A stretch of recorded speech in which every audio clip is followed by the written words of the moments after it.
Captain Canada takes to the sky, clouds rolling by like cotton candy high. He lights up, his pipe stretching time, floating free, gotta ease his mind. Wings spread wide through the blue, flying high, nothing else to do. In the cockpit, it's just him and the breeze, Captain Canada feeling at ease. Stretching time in the open air, flying high without a care. Captain Canada soaring free, smoking sky, all he needs.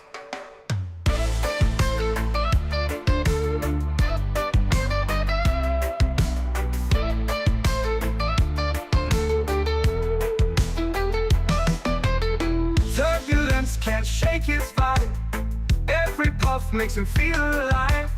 He's the captain you can't confide, loving life and stretching time. Sunset glow as he climbs higher, heart beats to his own choir. With a grin, he takes another puff, for Captain C, no sky's too tough. Stretching time in the open air, flying high without a care. Captain Canada soaring free, smoking sky, all he needs.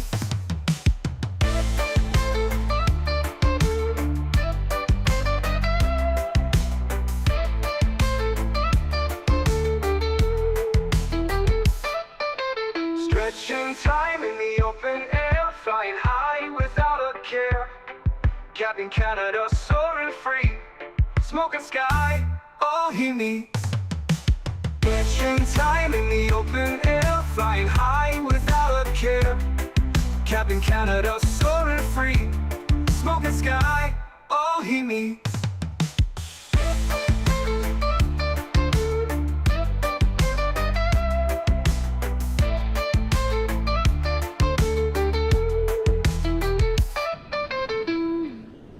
Hello everybody, welcome back to another Microsoft Flight Simulator live stream. I hope you guys are all doing well. Happy Thursday afternoon, friends. Welcome back, Alex. Good to see you, dude. Mr. Awesome, welcome. Slurps Plays, good to see you. Clinton, welcome. Chip, good to see you. Harry Quinlan, welcome back. Vicente, good to see you. Kemmel, welcome. Joey T, good to see you. RJ, welcome.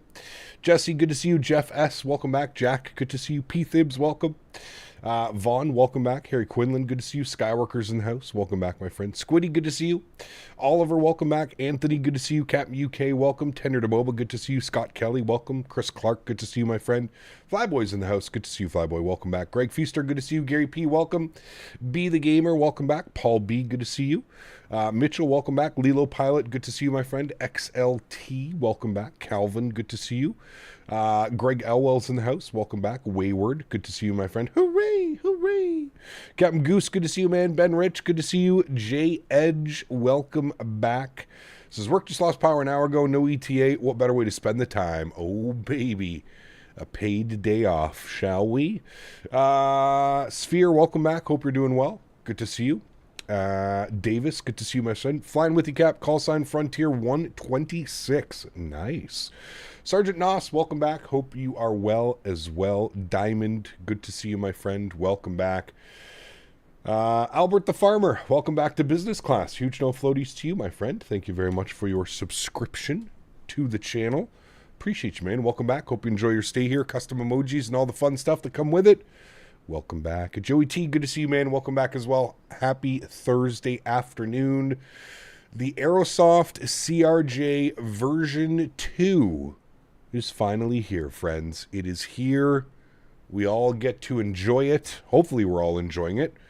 Mitchell Taylor, thanks so much for the $5 donation. Huge no floaties to you, my friend.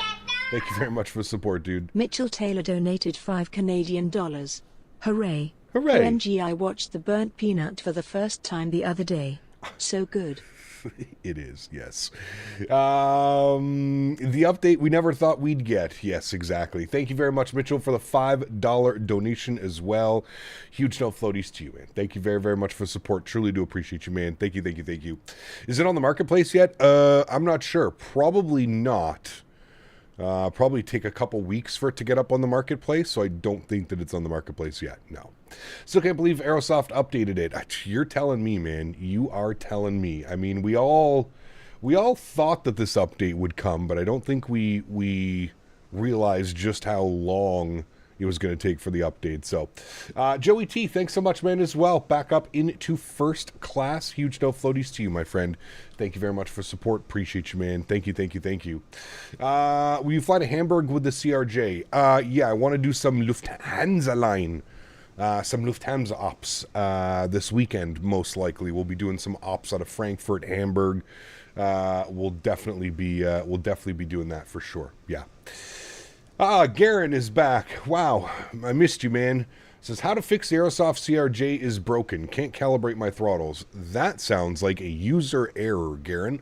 Maybe if you create a support ticket with Aerosoft, you can figure that one out. Because throttle calibration seems to work for everybody else, so I'm not quite sure why it's not working for you, my friend. Gotta go for school. Definitely gonna be watching the replay later. Plutonium. Have a great day, man. Hopefully you enjoy the replay afterwards, my friend. Hey, Cap. Sorry I haven't been around. Been super busy, but glad you are flying my favorite regional jet. Captain Lee, good to see you, man. Busy is good. Busy means we're staying out of trouble. Thanks for support, man. Appreciate you, buddy. I got on the marketplace when it first came out way back when, so I'll believe it when the update is on the marketplace. Well, it should be coming soon. Don't they update the marketplace every Thursday or something like that? I thought it was. I'm not quite sure. Man breaks everything he touches should be part of the Q&A team. Correct. Yes. Yeah. Watched 320 Sim pilot tutorial on YouTube, but it didn't work. Well, Garen, it is time to create a support ticket with Aerosoft. Now you get to bug Aerosoft and Phoenix at the same time. Nice. Gonna pre-order the Winwing 737 McDo. The 737 McDo? No. I already have a 737 McDo. I have the Airbus McDo. Now, I did pre-order the autopilot panel, the Boeing autopilot panel. I did pre-order that one, so can't wait to try this RJ again. Yeah, I mean, I did 2 flights yesterday with it. I mean, I will say this: I'm pretty impressed with the overall update to the aircraft. It was very much needed. I still think there are a few issues with the airplane, if I'm being completely honest with you, and my number one takeaway from the aircraft is it still flies like shit. I don't mean that in a necessarily bad way, but I just feel like this version 2 of the aircraft kind of did everything but tweak the flight model. Now, I do know that there is a flight model update coming to the aircraft as well, and it is in beta right now, so they are doing flight model tests and stuff like that, but it still flies really weird. It still struggles to get in the air off departure. It wants to like rotate super fast. The nose just pitches up like a madman, and then the main wheels just don't lift off the ground. There's like a 1 Mississippi, 2 Mississippi, and then the airplane kind of lurches off the ground. It was the same problem that I think we all had in version 1 of the aircraft. So I don't know if a whole lot of flight model stuff has been done. I will say this: the systems have improved. The autopilot has improved immensely. The aircraft did everything that I wanted it to do yesterday. But yeah, Phoenix update next week according to V1 simulations, and will include the APU in the cockpit. That's not true, Garen, at all. When will Garen get an update? Never, unfortunately. But yeah, that's kind of my outlook on it. Now, I haven't really flown it enough to give you a full detailed breakdown of what I think. Also, I am not a real-world CRJ pilot, but something tells me just by the way that it flies, like I said, it flies a little bit weird, especially off of departure. Yeah, Gab, just wanted to say you've inspired me to make my own VATSIM live stream channel. Very cool, man. Cool. Congratulations, and I wish you all the best with that, dude. Very, very, very cool. Absolutely awesome. Sim CFI, welcome back, my friend. Hope you're doing well. Happy Thursday, sir. Back in your XP days, did you ever fly the Challenger 650? I did not, Daniel. No, too expensive for my taste, man. I'm not really like I'm not really a business jet type of guy. I much prefer my commercial aircraft. I never bought into the $120 US price tag when it comes to the CL650. I've heard it's a great aircraft, just not for me, man, especially at that price point. If it was like half the price, maybe I'd consider it, but Leonard Grant, 53 months is good afternoon, Captain. Loving the content. Thanks so much, Leonard. Appreciate you, man. 53 months. Incredibly kind. And we got Mr. GMC with 5 gifted members once again. Huge no floaties to you, my friend. Thank you very much for support. Truly do appreciate you, man. We'll be in the CRJ all week. That's the plan, unless it pisses me off like it did last time we were going to fly it for a full week. Now, that was prior to the update. But we'll see. The plan is to spend the entire week in the RJ. Yes, I don't know if that'll happen, but that is the plan, and that's how I'm going into this week's streams. So, happy Thursday, everybody. Stuck at work, so I can't stay long, but I'll be back. Good luck in the RJ, Cap. Ken, take care, my friend. Have a great day, dude. Thanks for hanging out. Appreciate you, dude. Do you use OBS for streaming, and how do you get all of your flight info on the overlay? I do use OBS, and for all of the flight information that I use up top on the screen, it's all done through Sim Toolkit Pro. You can put ! banner in chat, and Nightbot will provide you with a command to it. You might get a job at Delta if you land facing the right way up. Well, hopefully we could do that. Hopefully we land the right way up. Quentin, good to see you, man. Welcome back. Hope you're doing well. Justin, good to see you as well, man. Welcome back. I hope you are well. Alrighty, friends, we are sitting in a cold and dark airplane. I didn't turn anything on. I kind of just wanted to do this all together. It's been a while since we've flown the RJ. So, have you tried SimCFI's sensitivities and reactivities? I am using his exact profile for this aircraft. Yes. I'm using his yoke sensitivities, his rudder sensitivities. I have copied exactly what SimCFI sent over to me for his joystick sensitivities and stuff like that. So yes, I'm using his exact sensitivities. Maybe that's why I felt that it was flying a little bit weird, just because it's quite dampened compared to what I was running before. So, Justin, my man, back up into first class. Huge no floaties to you, man. Thank you very much for support, dude. Welcome back. Thank you, buddy. Cam Island, good to see you, man. Welcome back. Hope you are well. Star 777, good to see you as well, man. Welcome back. Happy Thursday afternoon, my friend. All right, friends. Well, let's do it. Only one thing left to do. Let's jump inside the aircraft. Let's start working on some things and getting this bad boy programmed, ready to rock and roll. First thing is first, let's come down here. We'll turn on our electronic flight bag. We're going to go right to the aircraft tab, and we're going to connect our ground power. Let's go to the overhead. We'll get our DC service on, master battery switches on, and we'll go ahead and get our AC switch to the on position, and that is going to bring the aircraft to life. Yes. Let's get some lights up in here. We need to see a little bit of brightness up on those guys. Good. How did we already brick frame mod? Interesting. Okay. Let's come down here. We're going to get some lights on so we can see what we're doing. We'll get a little bit of floodlight here as well. I'm going to turn the displays down to about half strength. Good. Let's come down here. Let's start aligning our adheres. So we'll go left side and right side to the nav position. Good. I'll then get some lighting up on those guys. We'll bring those displays to about half, and we'll get a little bit of floodlight on that one as well. Not that you care, but X-Plane 12.2.0 Beta 1 just dropped. Nice. Wonder how long it'll be in beta for. Using Boris sounds? Yes, absolutely I am. I believe it says it in the title, right? Yes, Boris Audio Works. Yes, using Boris sounds, absolutely. How long are today's flights? About an hour and 15 minutes on the way to DC, and about an hour and 5 minutes on the way back from DC. So it should be a fun one, man. Looking forward to it. All right, cool. Aircraft has some life. Let's go to our flight plan page. Now, this is one of the newest features, I guess you would say, of the RJ. I'm going to turn the brightness down on this a little bit. It's a little bit too bright for my liking. I like to go at about 50%. Good. So we're going to import our OFP, which is our flight plan. Beautiful. So this is a new little feature on the RJ, or the Aerosoft CRJ, whatever you'd like to call it. Pretty nice little feature. I do like it. I like that I can send all of my data down to the FMS, which we just did, and I love that you can set the payload and fuel directly from your SimBrief flight plan. This is something that I think every aircraft, especially moving forward nowadays, should have SimBrief integration and one-tap payload and fuel and importing of your FMCs. This is a big step forward for Aerosoft, and I can definitely appreciate the quality of life updates, if you will. How do you get the frame gem to stop glitching like that? Alt-Enter. Take it out of full screen and then put it back into full screen. So Alt-Enter and then Alt-Enter again.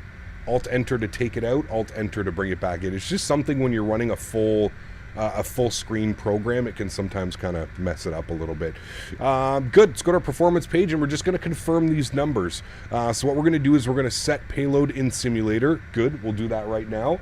And then we're just going to head over to SimBrief, and we're just going to confirm our numbers. We're just going to make sure that everything is looking good on these weights and balances and all that fun stuff. So we are looking for 88 passengers today, which is correct. Good. We're looking at 46.54 on the fuel. Correct. That is good. We were looking for a zero fuel weight of 30.4. This is giving me 30.6. Nothing wrong with that. I am perfectly fine with that. So what we're going to do is we are going to copy perf data from FMS, and we'll send that down there. Beautiful. And then what we can do is we can come spend some time down here, right? So we'll execute that flight plan. Good. Let's go to our index page, and we're going to go to pause init. We're sitting on the ground here in Boston, so we'll throw in KBOS into our reference airport. We're going to grab the FMS position. We don't want the airport position. We want the FMS position. That is more accurate. That's like taking the, when you're doing Boeing, right, how you align your adheres. So we'll grab that guy into our scratch pad. We'll throw that into there. Beautiful. If we then go over to flight plan, you can see that our flight plan is already in. So everything looks good there. So what we're going to do is we're going to go to our departures and arrivals, and we'll start plugging some numbers in here. So we're on the SOC 7 departure. I don't think there's any ATC. There is no ATC. So let's have a quick little look-see at the weather.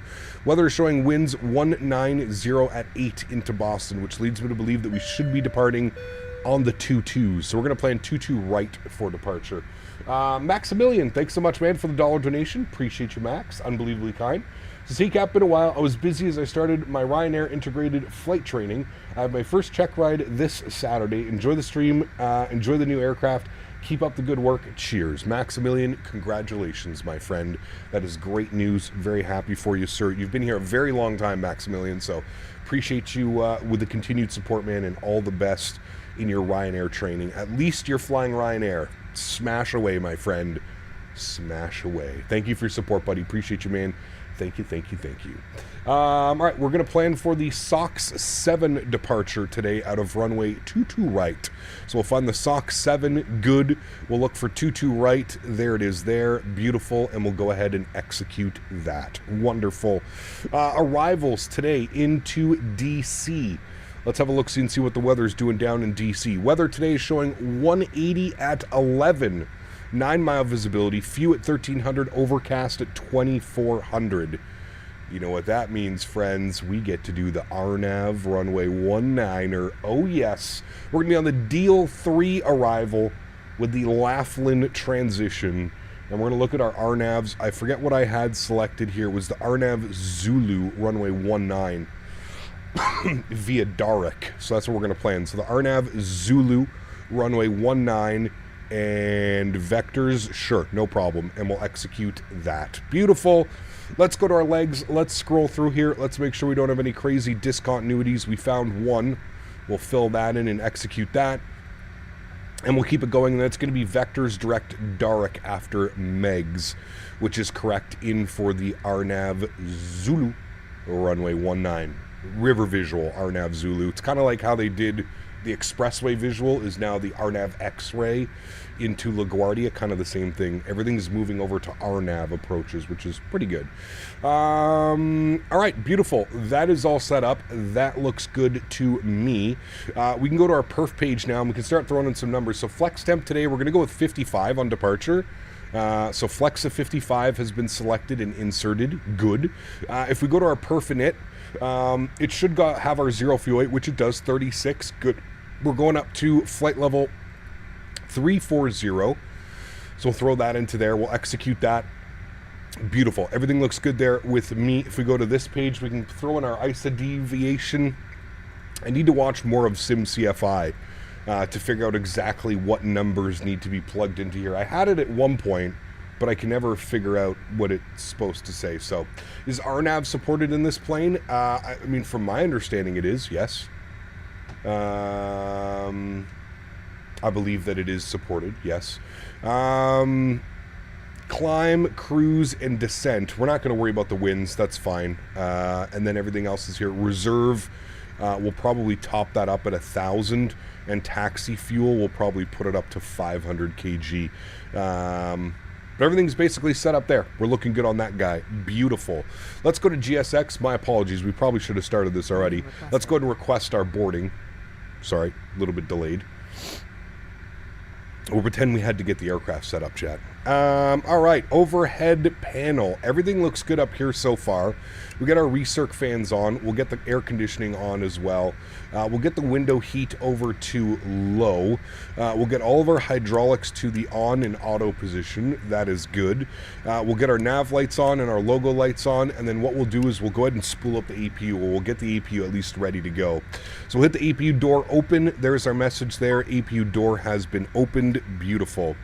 Need to come down here. We need to go to the aircraft, and we need to open, and open on all of those, and then we can start the boarding process. There we go. Here's the baggage carts showing up. They're going to start the boarding process. SF Aviation 15 months says, happy Thursday, Cap. Love me a river visual. One of my favorite approaches, man, to be honest with you. A little bit tricky in this airplane because it's a very hands-on aircraft, but I do thoroughly enjoy flying the river visual. I've done it so many times now that I feel like it's somewhat a little bit normal. I remember the first couple times flying the river visual and being like, oh my god, I'm gonna crash into a building. This is way too intense. But yeah, I'm pretty comfortable flying that approach now. Can you select the jetway in the EFB? I believe you can, Garen. Yes, I think there is an option for it. If you look down here, toggle jet bridge. So yes, there is an option to toggle the jet bridge from the tablet. All right, passengers are boarding. It shouldn't take long, chat. We've only got 88 passengers to board. It's not like we're boarding a 777 or anything like that. And you can see the APU door is open here. We won't spool up the APU quite yet. No need to waste any fuel. We'll let the passengers board the aircraft and the cargo, and then we'll get everything ready to go. Probably need to pick this bird up. Just paid for all my WinWing stuff last night. Over $500 later with shipping, and I'm second guessing making this purchase right now. Nah, you'll enjoy it, man. You will enjoy it. No, Captain, you have to put the rails down. What? What?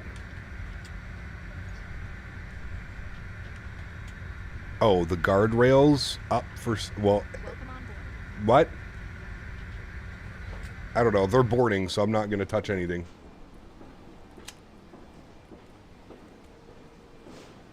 Why is the call sign RPA? Because it's Republic Airways, Reed. They have contracted Delta flights. You know how there's like Delta Republic, Delta Endeavor, Delta SkyWest? So yeah. What's the longest flight you've done? We actually did it not that long ago. It was in the A350 when it released. London Heathrow to San Diego. London Heathrow to San Diego was about 10.5 hours.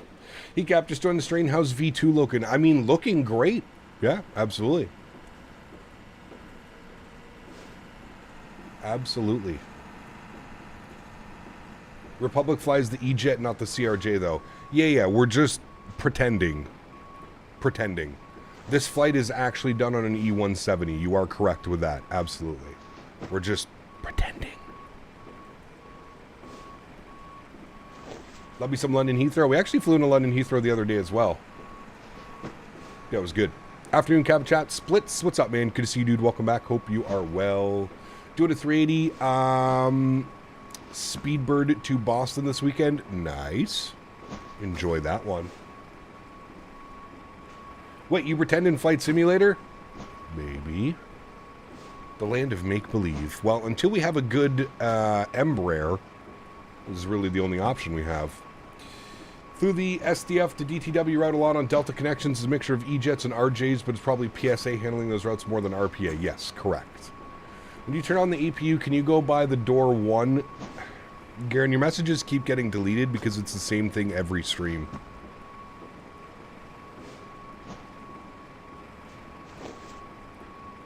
Just flew Sacramento to LA in the V2 CRJ, no issues at all. Great landing using SimCFI's settings worked great. Yes, I can definitely agree with you, Al. When I use SimCFI settings, I notice that the aircraft is far less twitchy. And you need to make a lot more command on the yoke, if you will. But I do like it. I do really like it. Do you fly the A320neo or the A321neo more? Not sure, Garen. Probably the 321. I've always wondered why these airlines subcontract the regional routes. Surely it'd be easier to incorporate them into the main airline. Scope clause, Anthony, is usually what it is. All kinds of silly rules and regulations. FSS needs to step it up and get in gear with their E-jets. How the hell did they let Aerosoft beat them to updating their product? That's actually pathetic. Well, I mean, FSS and Aerosoft are in bed together. They basically hold hands every night, so it doesn't surprise me that FSS has taken this long to get anything substantial out, to be completely honest with you. From a Ryzen 5 5500 to a Ryzen 7 7800X3D, do you think about upgrade performance by 15 to 20 frames? Yes, absolutely. Especially with the 7800X3D. That chip is a beast, man. That chip is a beast.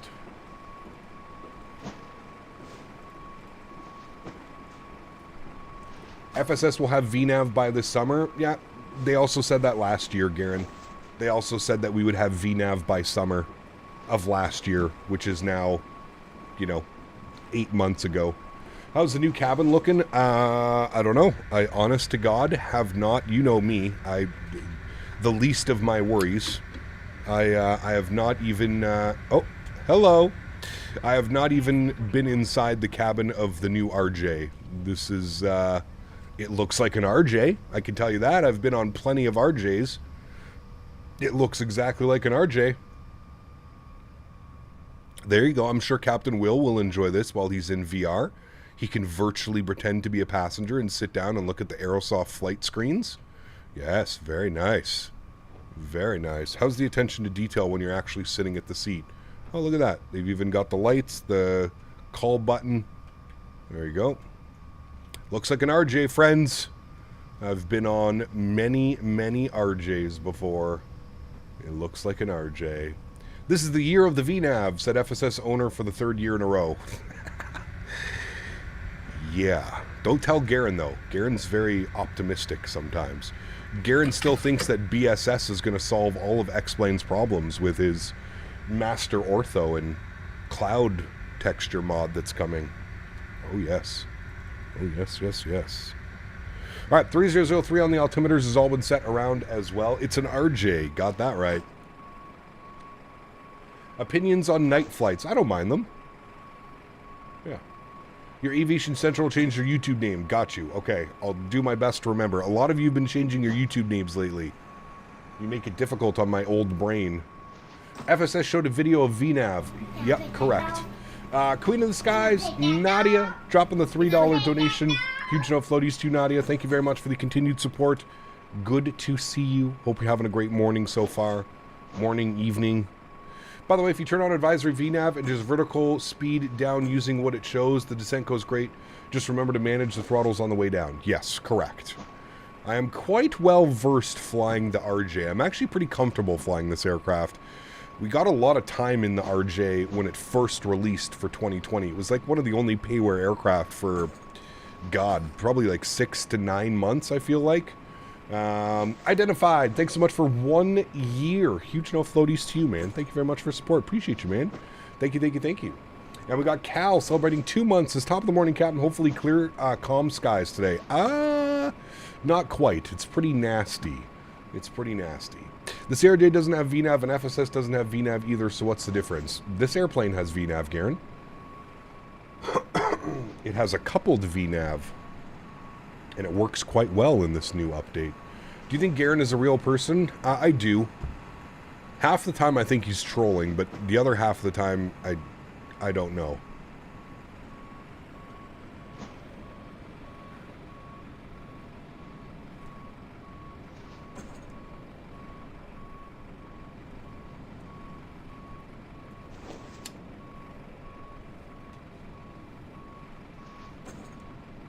What is the difference between coupled VNAV and normal VNAV? So the coupled VNAV, I don't know if I completely understand it identified, but it's like the coupled VNAV is almost like an afterthought. It's like it's there for the pilots to use as a reference, as opposed to, let's say, like a Boeing VNav or an Airbus managed mode. Do you know what I mean? And I don't know if that's the best way to describe it, but that's the best way that I can describe it. Is that it's like an advisory, if you will. All right, we are fully boarded here, friends, ready to rock and roll. Let's jump back inside the aircraft. Let's go ahead and spool up our APU. We'll hit the start button. Good. I know that you can hear the APU spooling from the back of the plane. You can kind of hear the APU spooling up. You're definitely not going to hear it from the cockpit. Actually, you will. Look, Garen, do you hear it? Because the door's open. Do you hear it, Garen? Are you happy now? Can you sleep well tonight? I bet you can. I still find that it doesn't like to rotate at V1. Correct. I have noticed that as well. And you'll see it on departure. We'll hit our V1. We'll go to pull up the nose. The nose is going to jump into the sky. And then we're just going to be kind of sitting there doing like a wheelie down the runway. And then eventually the airplane lifts off. Yeah. Yes, you do hear the APU because the door is open. Pretty cool, right? Watch when we close the door. You'll probably see, look. When the door is closed, you don't hear it anymore. Let's go ahead and close all of our cargo doors as well. Upstairs, APU is on and available. Beautiful. DC service can go off. Boost pumps can go on. Packs can go on. Beacon light can go on. Seatbelt signs are on. No smoking is on. Emergency lights are armed. Beautiful. Let's come down here. Let's go ahead and disconnect the ground power. Let's remove the chocks and cones. And we'll go to GSX, and we'll prepare for pushback and departure. How has GSX had another update? I literally updated it yesterday. Wild. Initial climb 10,000. We don't have any ATC online today, friends, so I'm going to be a very lazy pilot. And we're going to scroll this up to our cruise altitude, 34,000 feet. Hello, Captain. Yes, 34,000 feet. We'll bug this all the way up here. Alright, that's taken way too long. Let me just scroll this way. 34,000. There we go. Basically, set it and forget it, chat. There we go. 34,000. The door is still open. Passenger door closed. Yep. Departure checks completed. Bypass pin inserted. They constantly have updates because they change one line of code per update. Maybe. I don't know, man. I don't know. Windshield and probe heat on in the overhead. I usually wait to get the probe heat on until we've pushed and start. I do have the windshield heat on. I usually wait till we're about to taxi to get the probe heats on. I think that's the correct way of doing it. I know, like in Airbus, Boeing, all that, you don't turn the probes on until you're actually ready to move up the aircraft, but Locking gear. yeah.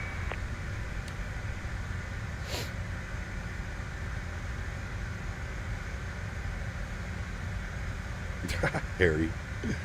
Nice. Very nice. Alright, V-speeds into performance. We'll set all those guys. Good. Ready to go. Star 777 coming in with a $14 Star donation. 777X donated 13 Thank you, Canadian buddy. dollars and 99 cents. At home putting together my Wing FCU and the FSL and ARP panels that I got yesterday. I might get as well do something recovering from hip surgery. Can't drive for another 4 weeks. Yes, sir. Huge no floaties too, man. Glad to hear that the surgery is healing up nicely. Very good news. All right, 3512. Thank you very much for the $14 donation. I'm going to get you up on that leaderboard, Star. Thank you very much, my friend. Truly do appreciate you, buddy. All right, 3512 by Auto ATC. So we've got all that plugged in now. That looks good. 1228. We actually should be on CTAF frequency. So .CTAF KBOS. We'll throw that up here, and we'll get that. 28.8 is what we're looking for. 28.8. And we'll flip that over now. Good. 28.8 is in for CTAF frequency. Beautiful. All right, we've got the Boris Audio Works sound pack on this one, friends. So we're aligned. Everything looks good. Let's release the park brake. Commencing push. Beautiful. All engines clear. Good. Start at will. Wonderful. And we will start the pushback momentarily. Any moment. There's the pushback, friends. Beautiful. Let's go to the overhead, and we're going to start up engine number 1 first. So holding it. 1, 2, 3, let go. Engine number 1 is starting. We have an N2 percentage on the rise, ITT on the rise as well.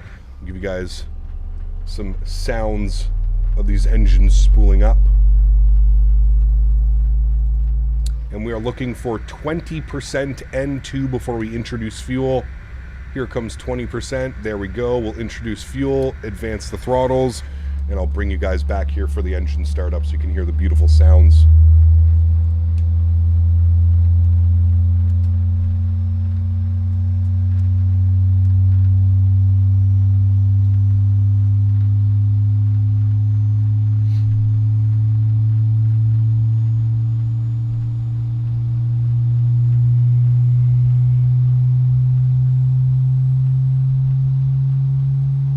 Quite juicy.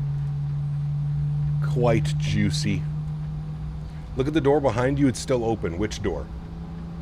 Huskers, what's up, my friend? Good to see you, dude. Welcome back. Hope you are well, my friend. Thanks for coming to hang out. All right, we have a good start on engine numero uno. Good. If you're talking about this door, Garen, I already closed it. The cockpit door, it's closed. Did they update the sounds? No, this is the Boris AudioWorks sound pack. Yeah. Cabin door is still open. I've already proved that, Garen, that it's not open. Now let's ride.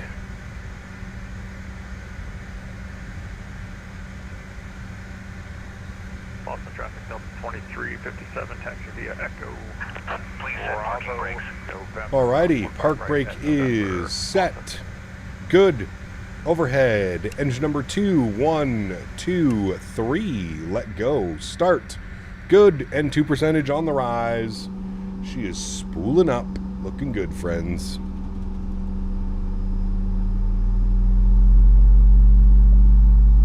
Hope everybody's got the bass turned up today. These engines are beautiful while spooling. Looking for 20% N2. There it is. We'll introduce fuel, advance the throttles, and we're back over here for start. Good. Not sure I mentioned it earlier, but it made me think, have Garrett and Dan ever been in chat at the same time? It's definitely not Dan, but yes. Cap, are you sure? Maybe check that door one more time. Never hurts to be cautious. I will, yes. Yes, we'll check the door maybe a couple more times just to ensure. Subwoofer approves. Yeah, no kidding. Especially right here.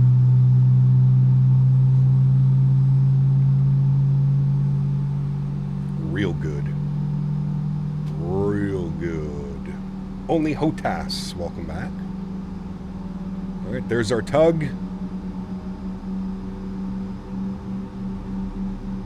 God, dude, the sounds are literally like one for one. If you've ever flown on the RJ in real life, the sounds are literally one to one. It's pretty crazy. It is pretty crazy. Oh, YouTube chat already bailed on us today. Give me a second. Alright, that is good. Garen, please just let me fly the airplane instead of asking questions. We're not even at that part yet, man. Alright, EPU is coming off. EPU can go off there as well. Everything looks good upstairs. Wonderful. Let's go ahead and set our trim value. So our trim value was 7.2. We'll hit that on our trim. 7.2 is set there. Beautiful. We'll go flaps 2 notches. Will be flaps 8 degrees. We'll do that. Let's come down here. We'll get our stab trims, our mock trim, and our yaw dampers all on. Beautiful. We'll go ahead and arm our reversers and spoilers. Good.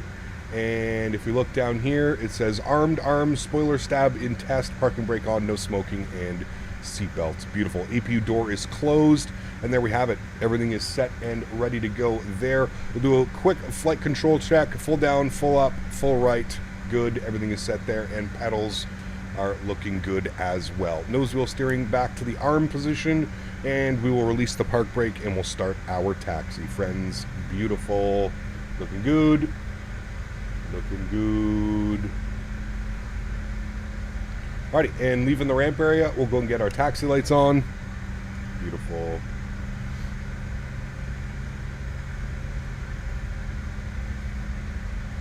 Tug driver must be skilled to drive forward with the tow bar still attached. Oh, yes. Welcome to GSX world. Boston traffic field 2357, crossing 15 right at November, Boston. Alrighty, friends. And we're on the move. And for taxiing purposes today, we're going to come out here. We're going to go Echo all the way to Bravo to November, all the way short November 2, 22 right. That will be the plan today, friends. You're not announcing your taxi with traffic? There's nobody around me. There's no need to announce anything. There's nobody around me. I usually only make announcements when there's aircraft in the vicinity and we're all trying to coordinate everything. There was an aircraft that left about 2 minutes before us, so we shouldn't have any problems. Captain Jack, good to see you, man. Welcome back. Hope you are doing well, sir. Start the clock. It does it automatically in this aircraft, so you could do the chrono on the opposite side. We're going to go ET for elapsed time on that guy. It starts it automatically in this aircraft.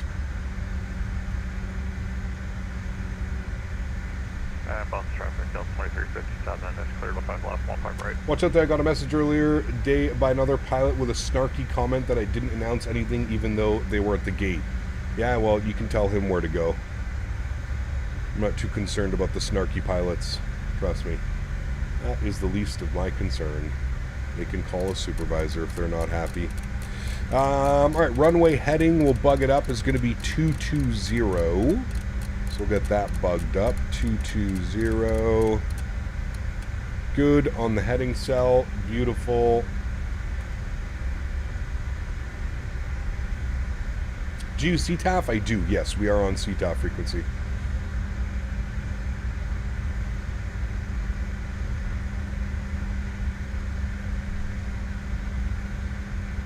Yeah, I think once we get a couple flights in, Captain Jack, we'll be able to figure it out a little bit better, for sure. Just approaching 50 hours on VATSIM. Nice. Hey, Cap, did you set your yoke sensitivities the way SimCFI did? Yes, correct. You ever flown in the default A310? Yes. It has been a while, Nadya, but we have flown in the default 310. It's been quite a while. I much prefer taking out the A300. Not very many airlines flying the 310 anymore, unfortunately. I know there's a couple out there, but for the most part. 2357, holding short. Right. Alright, we want to make our left onto Bravo, which is our second left. That is Alpha. We want Bravo, which is right here.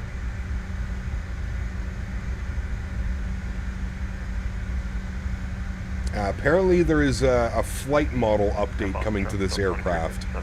And if I'm being completely honest... Kept Quiet donated 3 Canadian dollars. You better announce the total number of rivets on CTAF or it's not real world ops enough and I'm unsubscribing forever. Very Hashtag correct. bunch off to me is today.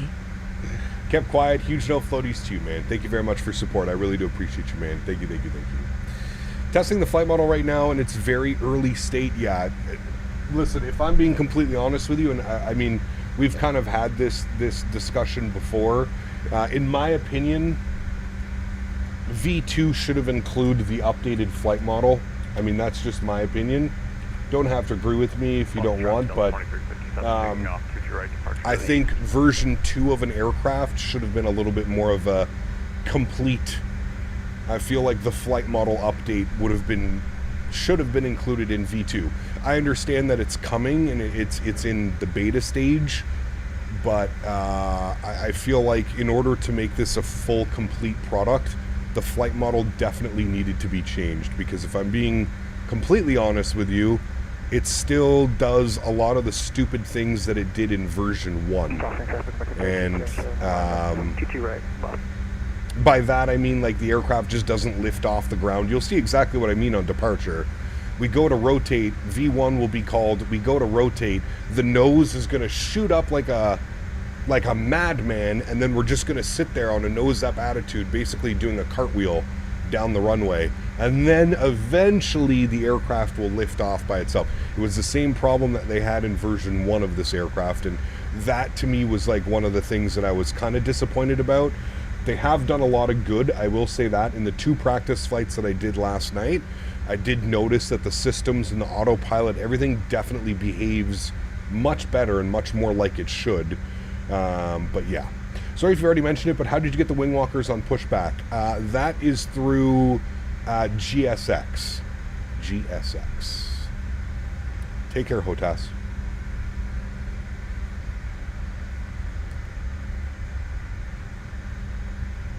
Did you also get the wear and tear mod? The wear and tear mod isn't available yet for all liveries. This wear and tear that you're seeing here was part of the livery that I downloaded. So somebody made a version 2 livery pack. I forget. I think it's Hughes. I think. Does it still overshoot turns? Not that I've noticed. Not that I've noticed. Yeah. Now, Greg, I don't really find it twitchy. It's just the airplane doesn't want to fly. That's kind of the problem that I have. The airplane, like you'll see, like we get to our V1 speed and, you know, once you pull the nose, the aircraft should, you know, pitch up and start flying. It doesn't want to do that. You'll see what I mean here in a second. You'll see here when we get ready for departure. Hughes is working on the wear and tear mod. I think they're the ones that made this this livery, though. I don't know. Davis sent me over this livery, but yeah. Which X-Plane CRJ was up to par with the Aerosoft?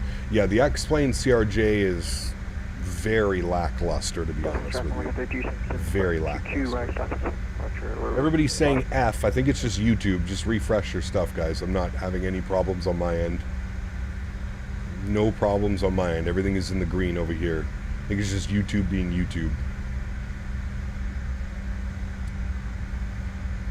Cap, would love to see you do a 747 flight. Yeah, we're waiting for the PMDG 747.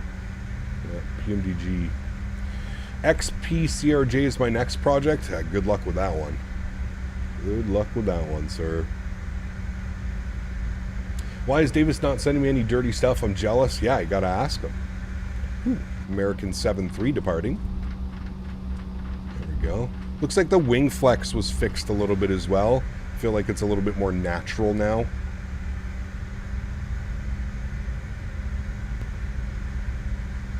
All right, we're going to hit our takeoff command. Good. That also gets our flight directors on. I saw somebody yelling about flight directors. Don't worry, you just hit your takeoff command, and that'll populate everything up there, ready to go.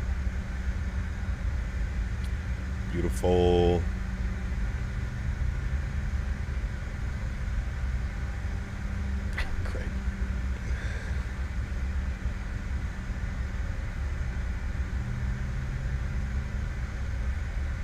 Right, and we're looking for November 2, which is going to be our not this right, the next right. For November 2, and we'll call out our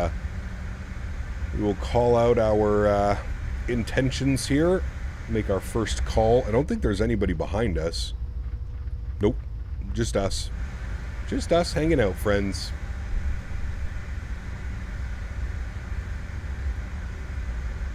Oh, I need to set my new push-to-talk. Give me a second. We'll hold short of the runway here. V1 is having major issues with his AMD chip. A ton of crashed desktops. I mean, that's AMD for you. Are you sure it's not his... I'm pretty sure it's his GPU. GPU.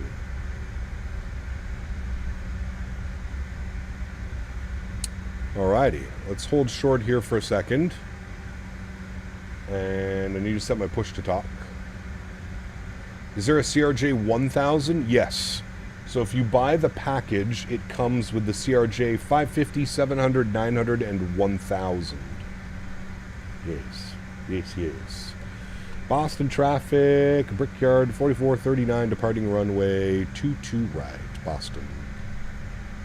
His last two streams crash ended? Yeah. Cap, how much RAM you getting on the new PC? Probably 64 gigs of RAM. 64, so I can future-proof it.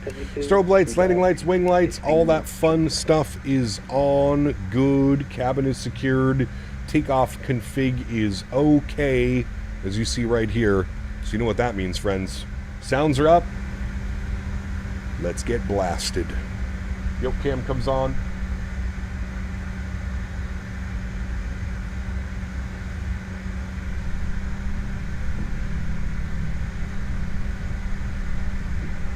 Alrighty, friends. Let's do it, shall we? So a lot of things are going to happen off of this departure. I'll do my best to try and explain everything. I'm actually going to bring our range down so I can see what we're supposed to be doing. There we go. All right, friends, y'all ready to go? Let's do it. Throttle's up to about, I think it's like 60 or 70%. We're going to listen for 2 clicks. 1, 2. There we go. Toga. Slight nose down pressure on the yoke. Takeoff power has been set and achieved. Good. Airspeed is alive. Beautiful. There's 80 knots. We're neutral. And watch what I mean when we go to rotate. You guys will see exactly what I mean. It's like the airplane doesn't want to fly. Alright, there's V1. Slowly rotate. And it just kind of hangs there. It just hangs there till you like... There it goes. Positive rate. Gear up. It's very weird on rotation still. That is a bug that was present. It's still there. Speed. Nav. Good. Start our left turn out.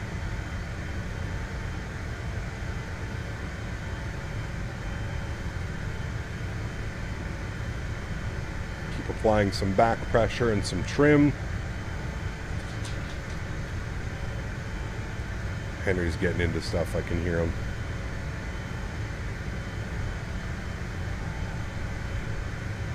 Yeah, the rotation is still super janky. I do agree. I do agree. Henry, what are you getting into? I heard you. What are you getting into, buddy?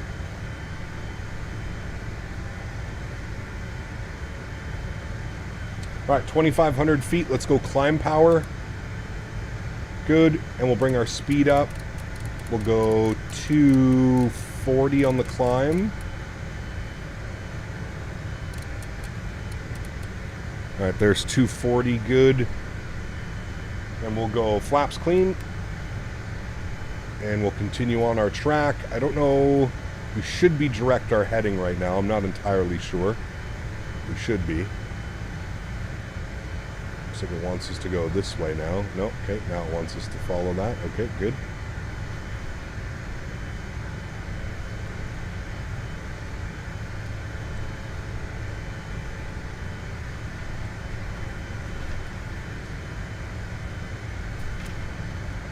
A little bit bumpy coming through some of these clouds. Should be up and above it here momentarily. There we go. Up and above the clouds, looking good. Following our flight directors. Good.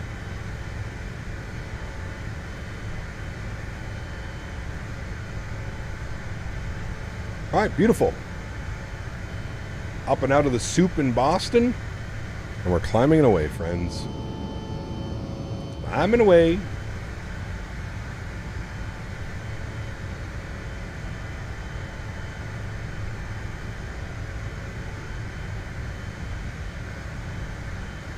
Is there no VNAV? There's a coupled VNAV, yes. There is coupled VNAV. We'll sync up our headings. Good. And we're in climb mode and nav mode. Beautiful.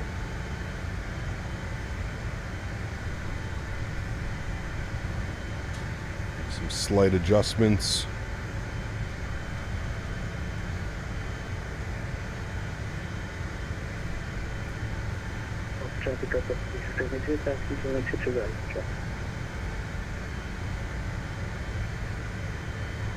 It does fly much better, though, I will say that. Now, that could just also be SimCFI's settings that I'm using. But the aircraft does fly better, in my opinion. It's much more stable. It's not so, like, janky. I do find when you're flying this aircraft, though, the trim is your best friend. I don't know how much they use the trim in real life. That's a SimCFI question, but I find myself using the trim quite a bit to make like small little minor adjustments. Seems to work quite well. All right, that's 8,000, 9,000, 9,500 feet. Autopilot on, bring you guys back up into the flight deck. Bring those sim sounds down here just a little bit. Good. You can hear those RJ engines going through. I thought the rotation was just the way I flew it. It must have gotten used to it before. Yeah, no, it's not. There's definitely something up with the rotation. It's very weird.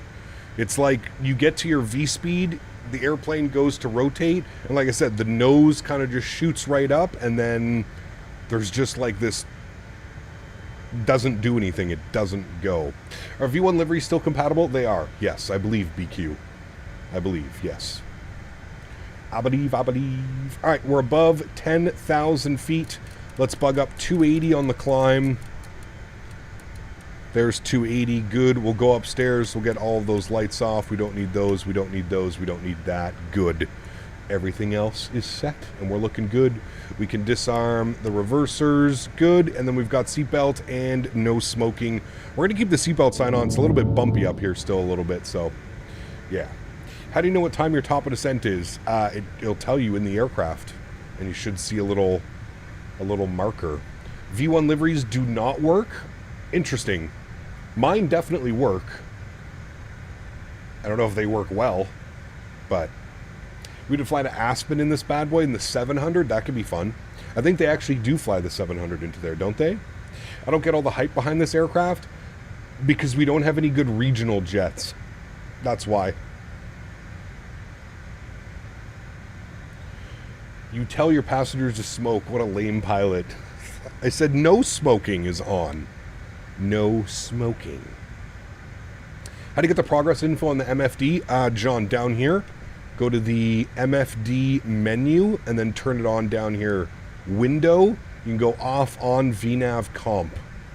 I just put it on the VNav. And I also removed the airport tag because I hate seeing all the airports on my display like that. I hate it. Alright. Looking good, friends. Let's expand this a little bit. Good. And we'll sync up our headings. Good. We are good CRJ pilots, chat. V1 liveries work. You have to do a modification thing. I definitely didn't have to do anything, and my liveries are working, but, wow. How's the aircraft so far, Cap? A much-needed update. That's what I'm going to say. A much-needed update that finally happened. It still needs some work. Trust me, I'm not saying that this product is, you know, this airplane still needs some work. They need to figure out the flight model changes a little bit. There's still some funky things going on. But, need to change your PFD to the SimCFI colors. Can do it in EFB. Oh, yes, that's right. How do I do that? It's in here. Options. It's here, isn't it? PFD colors. Which ones did you send me? Can you send me that again? That would be nice. Because I forgot already. Alright, we are above 18,000 feet. We'll hit a magic barrel reference key, 29902 set across the board. Good. The better V2 CRJ or 777? Wait. Definitely the 777, not even close.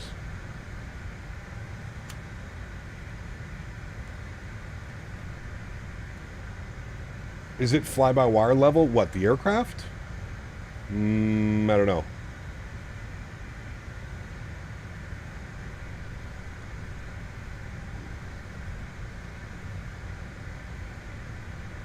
How the hell?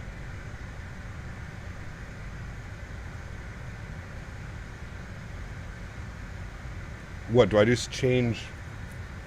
Okay, hold on. So this goes to 142. No.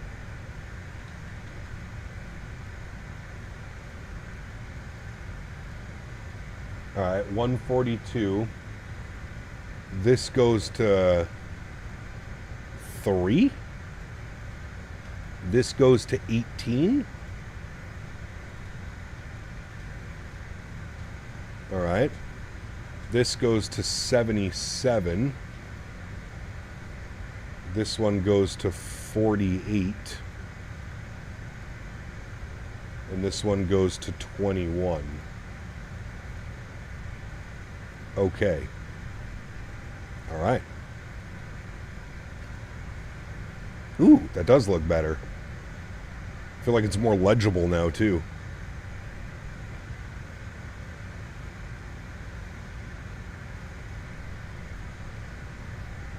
But yes, the LNAV definitely seems to be working much better. Like, the aircraft doesn't seem to crazy overshoot runways and stuff like that.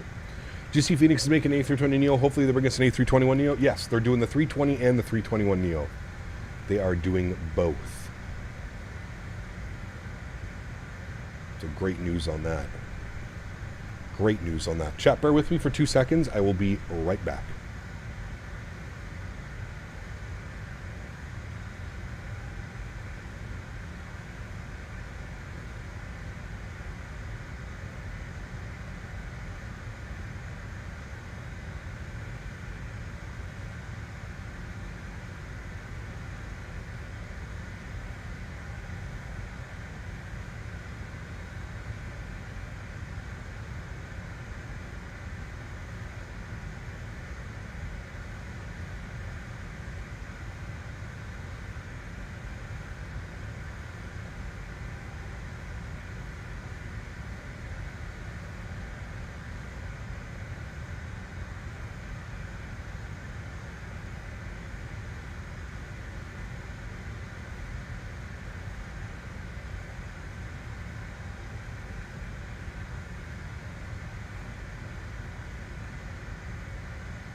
Alright, we're back. Thank you. Bad Henry. Getting into all kinds of goods.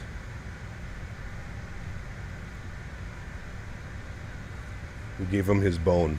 Hopefully he'll be a good boy now.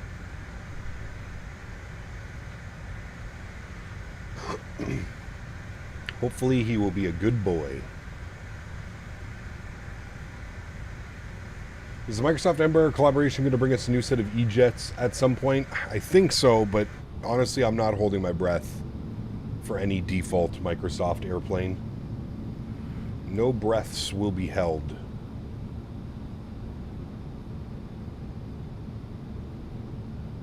What did he get into? A blanket.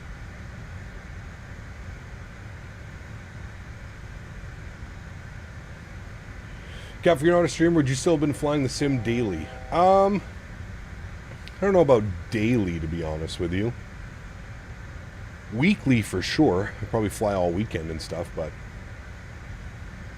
Cap, about the PU Korea FMS unit with all 6 panels, and Kin PU Korea said it'll be launching the CRJ and MD-11 panels for unit. Very cool. I'm a little bit turned off by those panels, Star, just because they use an HDMI output. I'm not a big fan of peripherals using an extra HDMI slot. You're going to end up losing performance. Anytime you add another monitor or another HDMI to the sim, now if you've got a big beefy system, sure, probably no problem. But I need as much FPS as possible. Star, dropping another $25 donation. Huge no floaties to you, my friend. Thank you very, very much for the support, sir. Appreciate you. That's 25 plus 14. Gonna put you up to 39 on the month. Thank you very much, my friend. I appreciate you, Star. 39 bones. Thank you, thank you, thank you, buddy. Appreciate you, man. Very kind. Cap, you doing Cross the Pond this year? That's the plan. I have expressed my interest. Yes. The interest has been expressed. All right. We are at cruise altitude. I'm going to bring the engines back now. We're going to aim for like Mach 7-8 on the cruise. Should be good about there. Bring the throttles to like 83, 84%. We should be good. It should help us maintain Mach 7-8, around 84%, 83.5 to 84%. We should be good. Was the aircraft being used for world flight this year? We have not decided. I would love to see the 350 for world flight this year. That'd be awesome. Will VATSIM expressed interest in you? Probably not. That's okay. Increase the power just a little bit. Go for like 84.5% on our N1 percentage. Try and match both engines as best as possible. That should be good. Mr. Midnight Maverick, good to see you, dude. There's the man you want to ask right there. That is the man behind World Flight. So if you want to know what our plans are for World Flight, I would bug Mr. Maverick. Express interest also. I hope I can get a slot. Hopefully, man. Yeah, for sure. Fingers crossed we get a nice slot today. Not today, but this year. And then we just have to decide if we're going to take the 777 or the 350 for across the pond. I can confirm that it will be an Airbus. There you go, chat. Yeah, let's do the A300. We could definitely get Kev on board if we're doing the A300, I feel like.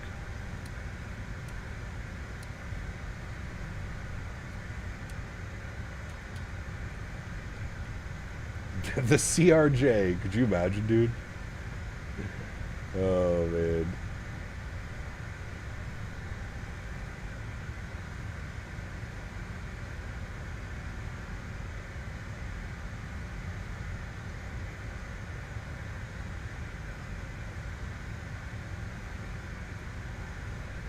We'll do the CRJ 1000.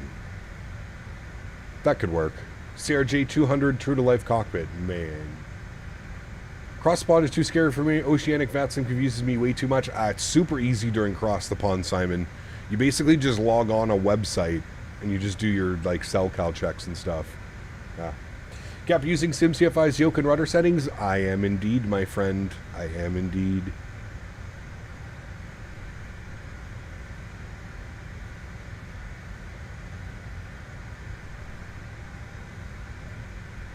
I am indeed.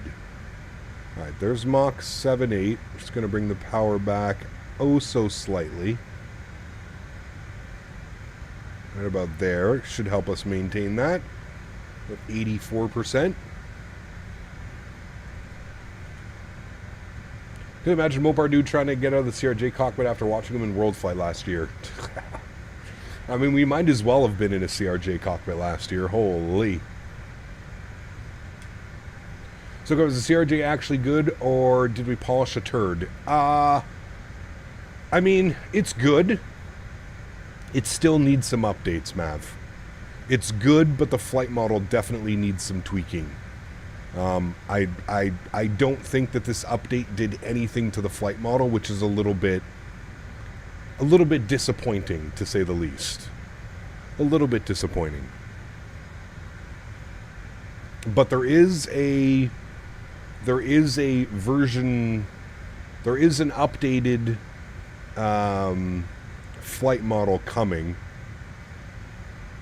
So I guess we just have to look forward to that. I'm a little bit curious as to why they didn't include that in the update. But there's a version 3 in the works. Coming to a sim near you.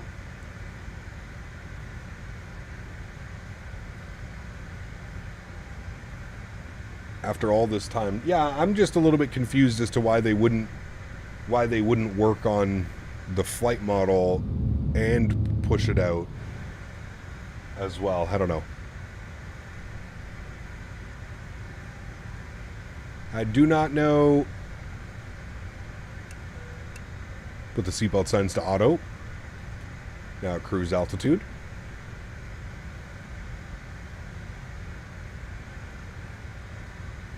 In X-Plane, you need the Zebo mod to do the A330. I don't think that'll happen. If anything, another group will do that.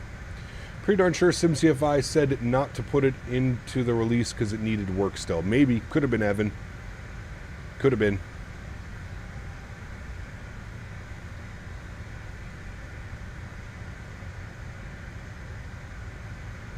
Nice departure and cruise so far. Yeah, like I said, you can definitely see the improvements of the aircraft. Don't get me wrong. You can definitely see that there's been some time and effort put into the aircraft. You know, the nav logic is far better, far better than it was. Also, some of like the systems and the quality of life updates and stuff like that. Things have definitely been done to the aircraft. They did fix the landing physics. It should not float as much anymore. This update has been worked on for a year. Not enough time, and flight model guy was retired. This update is a lot higher than it was supposed to. Yeah, I mean, I don't know. I feel like everybody's going to have, you know, a difference of opinion. For me, it still very much flies like it did in version 1. I will agree with you that it does float less. It's not as floaty on landing, and it won't like continue flying doing 100 knots down the runway like if you just hold the yoke in the back position like it used to. But I still think there's some weird takeoff physics, and it does weird things sometimes. But hey, listen, at the end of the day, I'm just happy that it got updated.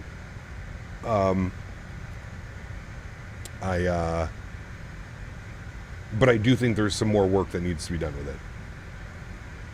Yeah, it doesn't overshoot the waypoints anymore. You are correct. It actually follows the nav path very well, actually. It doesn't overshoot waypoints. It's not kind of like all over the place. So, Cap, what do you think how flight simming will be in 10 to 15 years from now? Will there be a massive change from FSX to 2020? I'm not sure. Most likely. Did you have to go to the Aerosoft website to get the update? Nope. I just ran the Aerosoft launcher.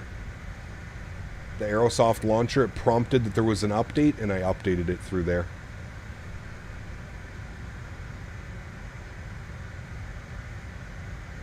B3, what's up, man? Good to see you, dude. Henry is very busy on his bone.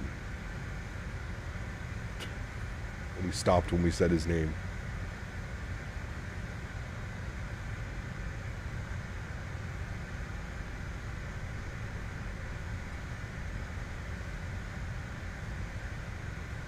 Very busy.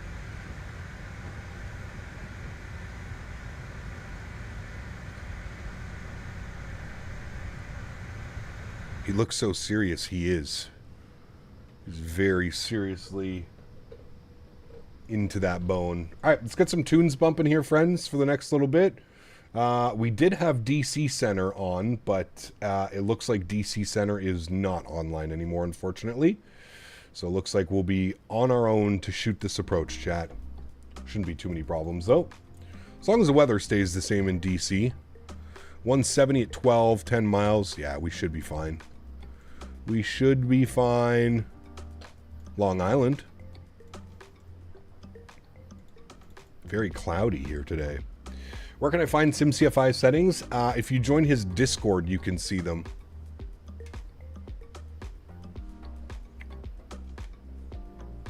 Yeah, the beta just got put out, TSC.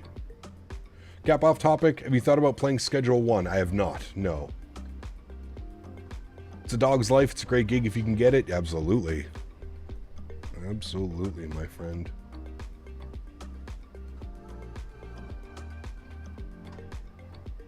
Lose a hand? Nah, he's really good, man. He's really good. I can walk over and take that away from him, no problem. He is like the least confrontational dog ever. He's really, really good. I can put my hand in his food bowl and take bones away. Doesn't really give a shit. Watching Schedule 1 is better than playing. Could be. Yeah, could be.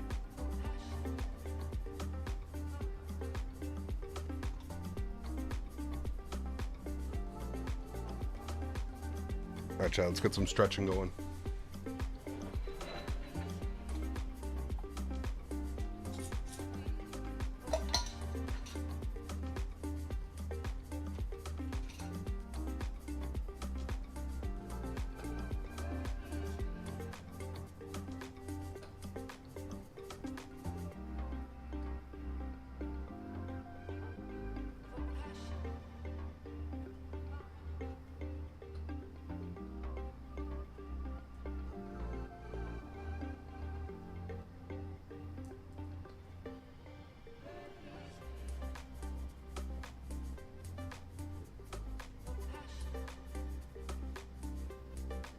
Yeah, absolutely, Huskers. Yep.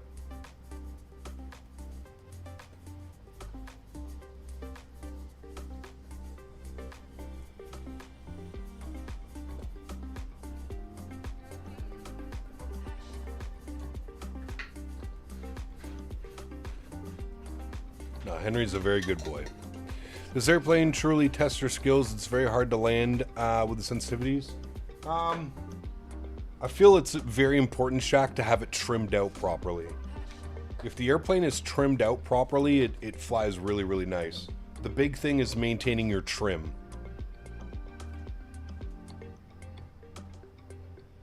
And I don't know if SimCFI is still here. I don't know if he can confirm that or deny it in real life, but I feel like this aircraft is very sensitive on the pitch trim.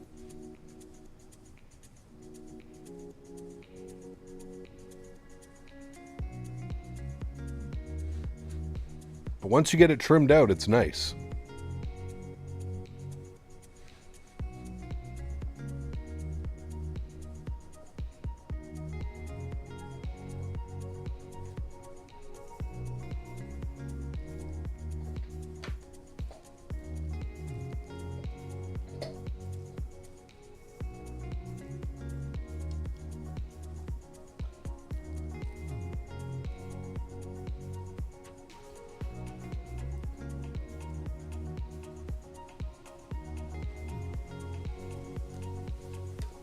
You come up with yeah, it's going to be an early stream again. We're probably going to go live at 5:30 and we're going to do MSP to Toronto.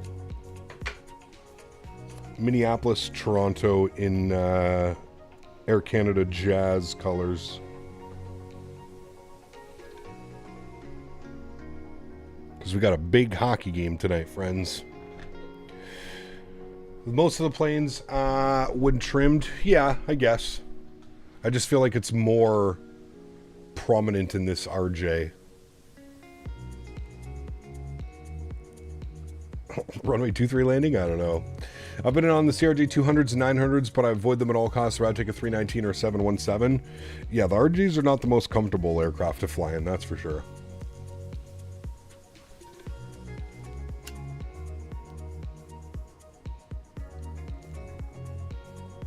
Not bad for an hour or two flight, but...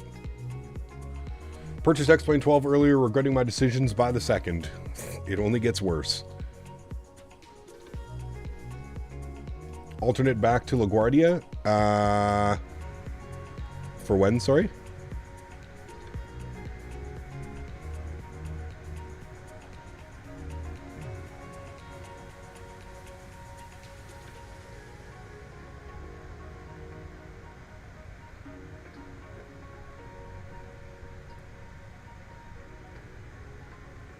New X-Plane bid is out. Clouds look better at least. Yeah.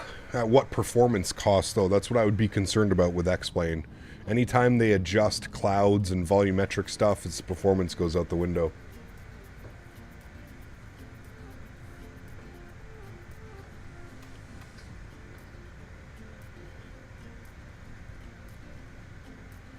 Do you want Tampa or Ottawa to win? Funny guy over here. Somebody get this man a open mic. An open mic setup. He's a funny guy. Steven, what's up, man? Good to see you, dude. Welcome back.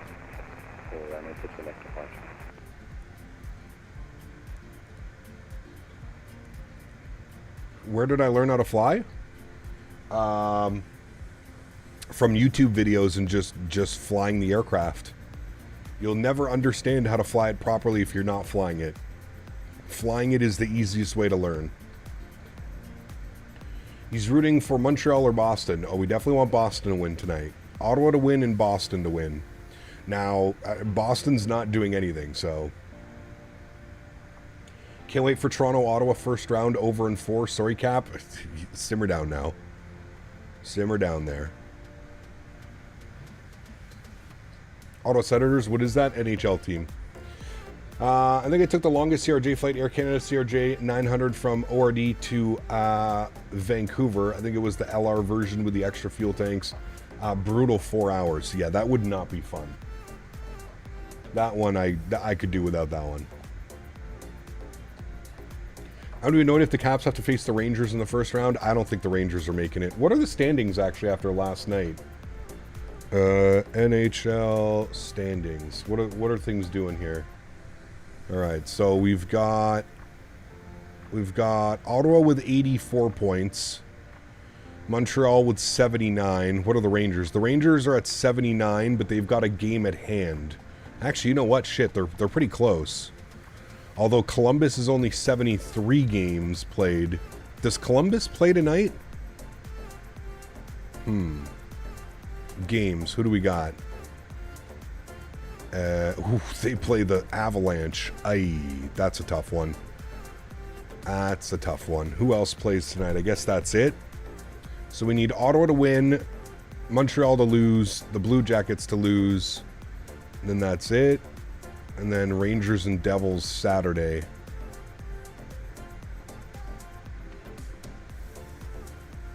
Blue Jackets are at the Leafs. We need the Leafs to win that one as well. That's close, man. It's close. Real close.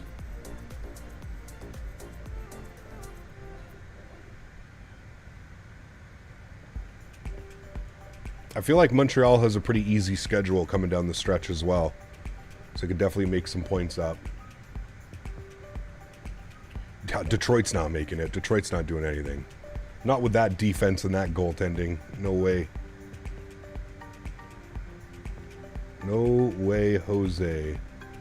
They blew it in St. Louis the other night. They were winning with like 30 seconds left in the game. Did you see that, Flyboy? They were up 1-0 with like 30 seconds left in the game. Less than 30 seconds. And St. Louis tied it. Are you ready to pay your tariffs and be our 51st state citizen? Ha ha ha ha ha. If Ovi gets the record in the next 6 games, then he leaves for the KHL. I think that's what he said. Yeah, pretty sure. Come on, my Blackhawks have a chance. The Canes did destroy the Caps, yeah, last night.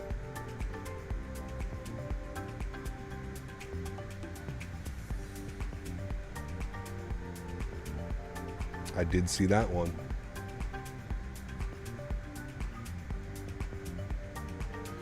Hey Cap, how's it going? How's the CRJ? Anything and everything you want it would be or better? No, still needs some work. It's definitely better. It's definitely moving in the right direction. But it definitely needs to be better still. No doubt. No doubt. But it is getting better. So, I mean, that's a good sign. I hope they just don't forget about it for another 2 years. What's your favorite food, Cap? I'd like to know about you outside of sim life. My favorite food. Dude, I love food, in case you couldn't tell. I love food.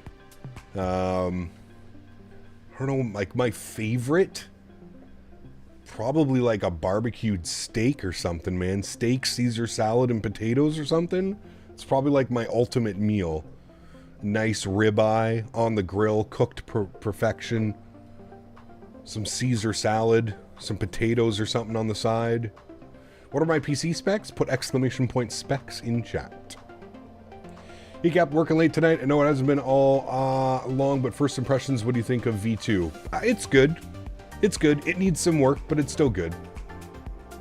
Are you a sushi guy? Not really. I'll go get sushi if like friends want to go get sushi, but I would never go get sushi by myself. Alternatively, Thai food, Indian food also have to be like right up there as far as like favorite meals. Some Thai coconut curry?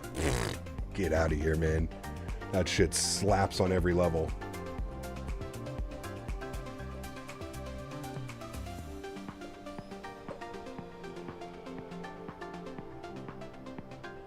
Would I have to buy this new version? Nope, this version 2 is a free update. I don't think they could have got away with charging for this update, to be honest with you. After neglecting the airplane for 2.5 years, charging people for an update, I don't think that would have sat well with the community. So no, this is a free update. Version 2 is completely free if you own version 1. You just go and download it through whatever client you bought it through. That would lead to a riot? Oh yeah. Probably going to troll YYZ for cross spawn this year. Arrivals in the afternoon, so it's good timing. Very good. Very good.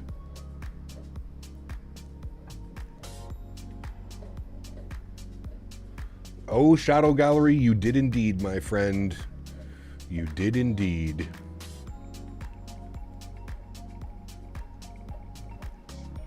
As someone who didn't buy it 2.5 years ago, after your initial thoughts, would you say buy it now or wait for a true V2? I would say it's probably worth it now, kept quiet. It's worth it now with the understanding that a flight model update is on the way. I would say it's worth it, especially if you're looking for a regional jet. It is fun to fly. It does everything that you want it to do now, and the systems are definitely much more enhanced than they were. But booked the hotel for Flight Sim Expo yesterday. I'm pumped. Nice, Joey. Congrats, dude.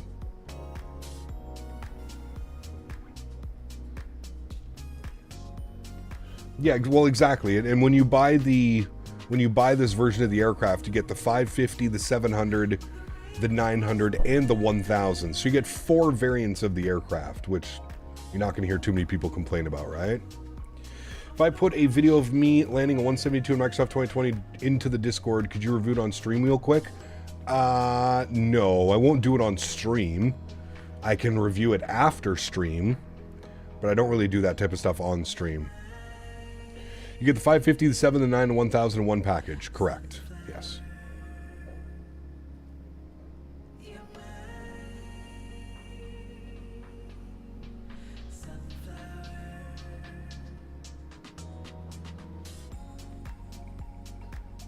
Ah, there you go, Shadow Gallery. He's back with his same Rolodex of questions. What's the next question, Garen? Let's move on to the next one, buddy. What's the next one? Get your pen and paper out.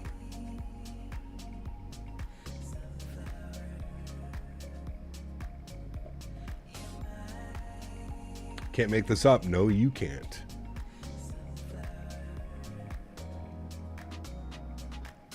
Just not sold on Providence. Granted, never been there, and have been to Boston many times.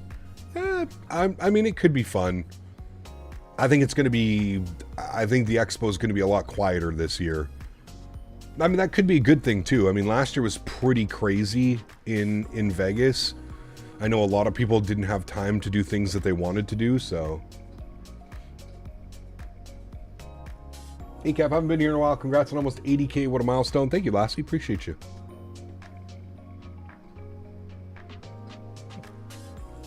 Oh, he said hi to me as well, Davis. I forget where I was going.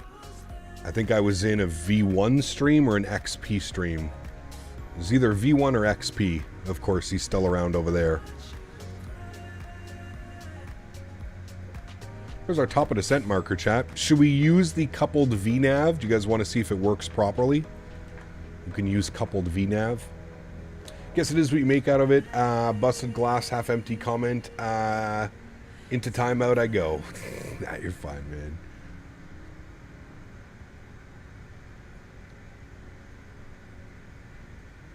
I didn't even respond, Davis. I mean, to be fair, I'm almost positive he's still here, just with a different name, Davis. Judging by some of the questions that I get sometimes. Have your stream in the background while I'm working at school. Hey, nice. Don't get in trouble. Don't get in trouble. Alright, we're about 40 miles till descent, friends.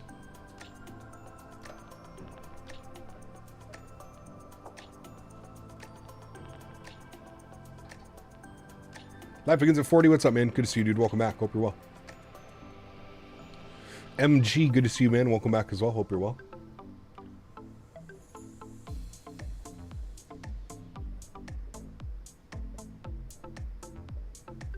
Kevin. Part of the reason why I think he comes here is because we all interact with it, right?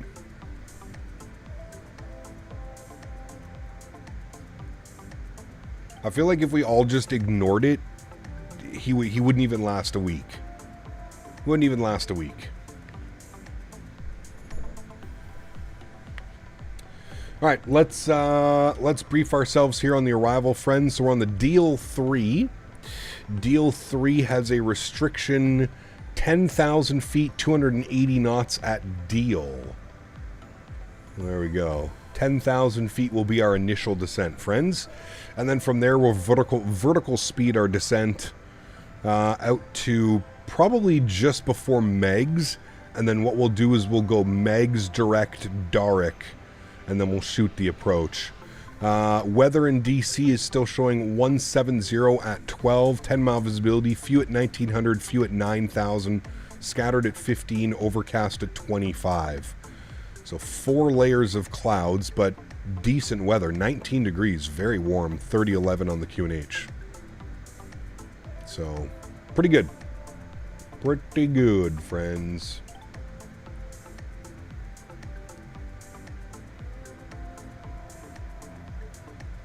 Is there a good real-world traffic add-on for the sim? There's a couple of them, yes. Like, traffic injectors is, I believe, what you're talking about. Like, to inject real flights and stuff while you're flying, offline, or whatever it may be. I was out shopping today, I noticed a new Cadbury chocolate bar, Biscoff pieces. More chocolate than Biscoff, though. Interesting. Yeah, I heard the weather was kind of crazy. Well, if you look at the weather radar, it's pretty gnarly.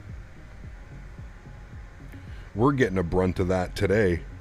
It's 15 degrees Celsius here right now. Pretty wild.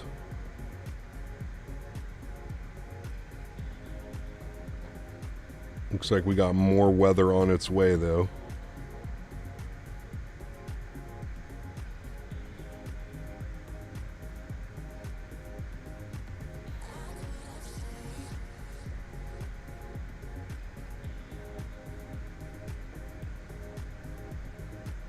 When do you think you'll start playing 2024? Probably after a few more sim updates. After a few more sim updates. I'm actually kind of excited about watching Cap handle this fun approach in the RJ, put her through some paces. Yeah, we'll be working hard. That's for sure. The aircraft already makes you work, so. Cap, what are the vibes like Friday at FS Expo? I know Saturday and Sunday are the major days. I mean, it depends.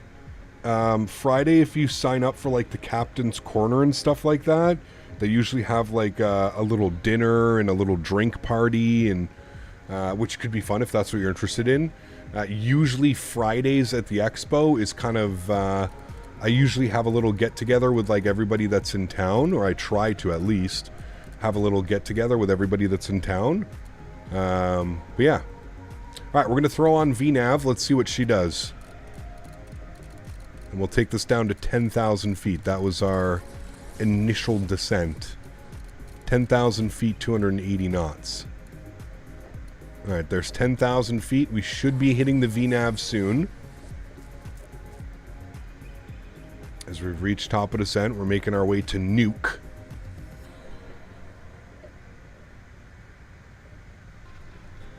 Alright, there's the descent. Still happens a little bit too quick, but again, this is a coupled descent. Remember that. It's not really... Apparently, the real life descent is also not very good. The VNav.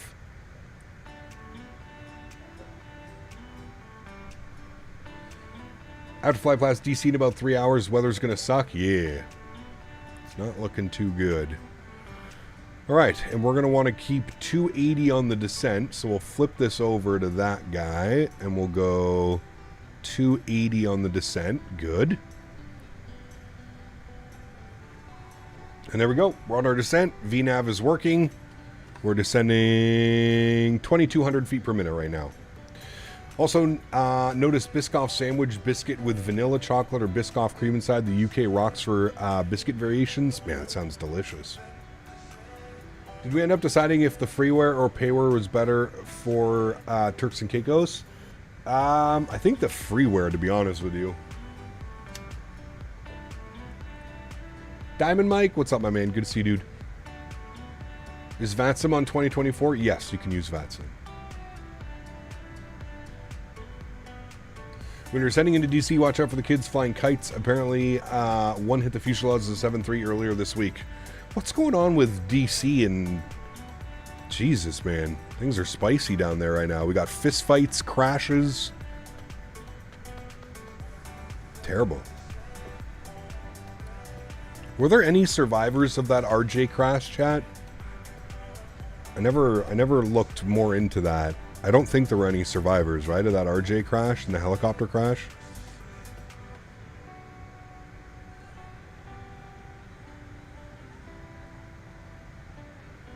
My 7800 XT is rock stable, no crash desktops. I don't get why V1's having so many crash desktops. Yeah, I don't know. I don't know, man. But I mean, that's always my concern buying AMD GPUs. I've had a few buddies that have had some AMD GPUs, and it's, yeah, I don't know, man. I don't trust them for GPUs. Trust them for CPUs, not GPUs. Could be a 2024 issue.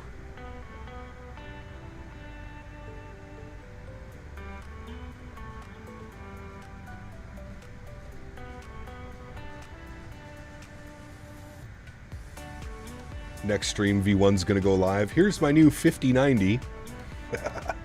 Back to Team NVIDIA.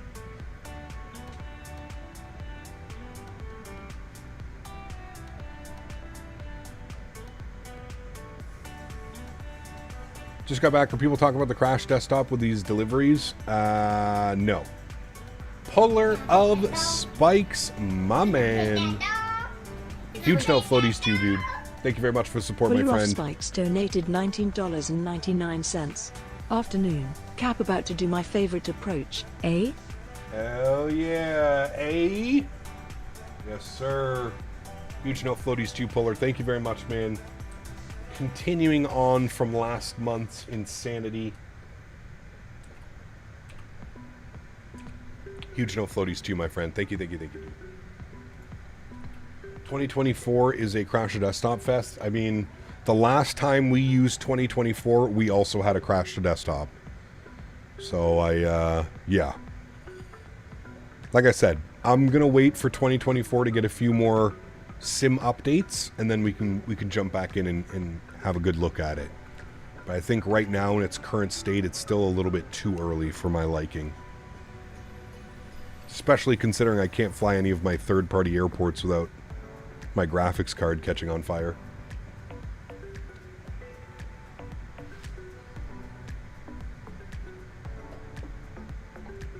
Alright, still nobody online for ATC-wise, so we're going to get our CTAF ready. So C.CTAF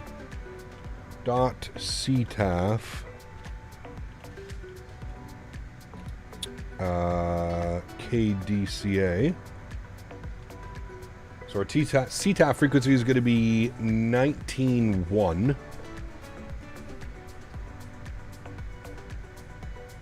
19.1. Yeah, Will, don't forget though, man, and I feel like we have to mention this.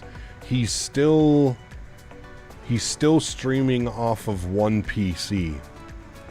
And I think that plays a lot to do with, like, when you watch streams that have stutters and stuff like that. I feel like that has a lot to do with it.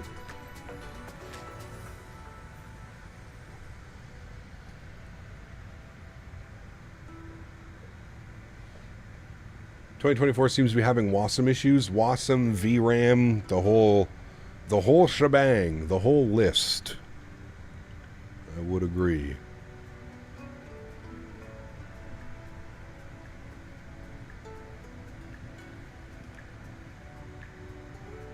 Yeah, I think like the last 3 streams he's tried to do with Davis have all crashed.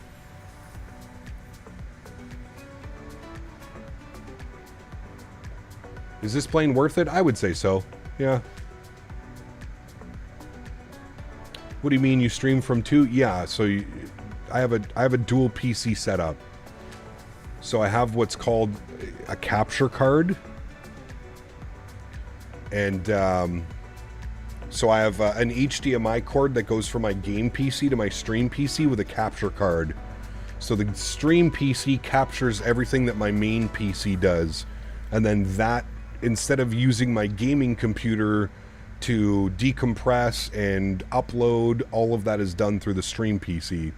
So it makes it so that the gaming PC can just focus on running the simulator and not doing a bunch of back-end processes. Streaming is quite intensive on performance. It takes up quite a bit of resources in the back end. It's getting better and better and better, but it still does take up a ton of resources in the background. 3008. So if you can mitigate that, or you can, you know, take the load off your gaming PC and throw it onto the streaming PC, it can not only do you gain performance, but I feel like it's just a better viewing experience as well. I feel like that's probably the next step for V1. I've mentioned it before to him, that if he really wanted to take his setup to like that next level, that a stream PC was probably going to be in the books for it. Did you get 2 planes with a bundle? You get 4 planes. So you get the 550, you get the 700, you get the 900, and the 1000. So you actually get 4 variants of the aircraft.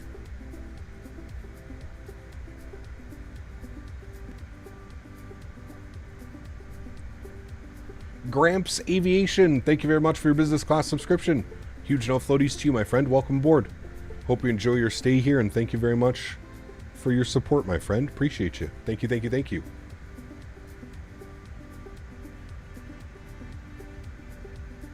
It seems to be more like a 24 bug. The rest of the flight is smooth. Interesting.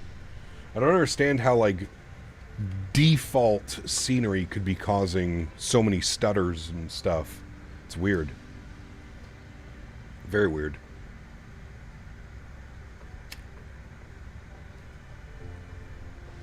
Almost done our stretch, chat. Descending through 17,000 feet now. We're holding 280 nicely. Looking good. Descending at about 1,700 feet per minute. VNAV has done a great job. It's kept us basically right on track. We have 11,000 foot restriction at billet, and then we've got 10,280 at deal. And then from deal, like I said, there's no more VNAV. So from deal, we'll go to vertical speed, and we'll descend ourselves. We have to be at... I think it's 2,600 feet for dark, 2,700 feet for Derek. We'll probably let the autopilot fly it until we get to about grays at 1,700, and then that's when we'll manually fly the approach. From about 1,700 feet, we'll manually fly the river. I stream on one PC. I'm also on 4K too. No crash to desktops or issues. Interesting. Maybe you've got a beefy PC that can keep up.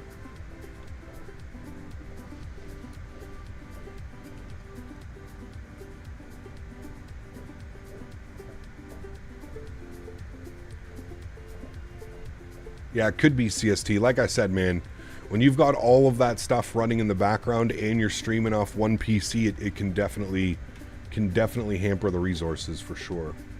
I know this is about the CRJ and I plan on picking it up. What's your opinion on the TFDI MD-11? Thinking of picking them up as well. Great airplane. A lot of fun to fly. Challenging. Both are challenging to fly, Aviator Boss. They're both very unique in their own ways. Very hands-on flying. Do you have to engage descent yourself, or is it all through VNAV? So when you get close to your top of descent marker, you would set your altitude. So for us, it was 10,000 feet. You set 10,000 feet, and then you engage the VNAV button. Just remember that if you don't want to descend on VNAV any longer, you actually need to turn it off. You can't just click on vertical speed or alt hold. You actually have to turn off VNAV, then click vertical speed or alt hold, or speed hold. Drew, what's up, man? Good to see you, dude. Not sure, Drew. Not sure, man. Oh, doorbell. Oh. Henry got up for a second. I still love that he doesn't bark for the doorbell. Great news. He got up. I think he's going to see, but I think it's my Amazon package.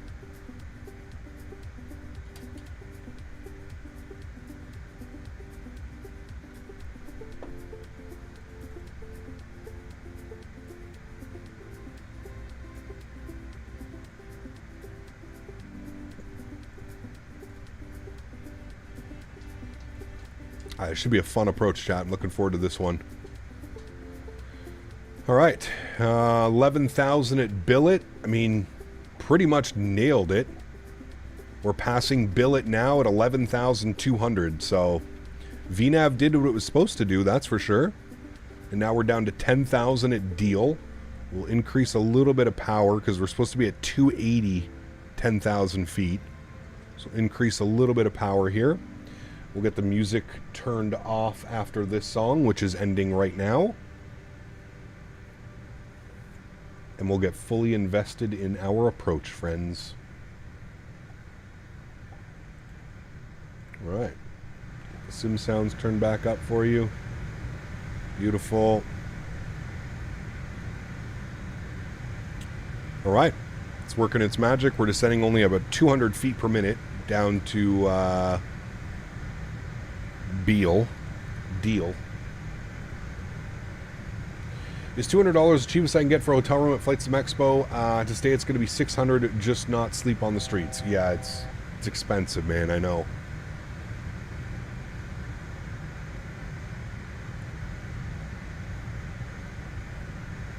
Yeah, absolutely, Gramps. Yeah, now it could be a little bit of a pain in the ass because you're doing a two PC setup. So getting the audio and visual from one PC to the next can be a little bit of a hassle, but there's tons of tutorials out there and stuff that can definitely help you along the way. The clouds are doing weird things.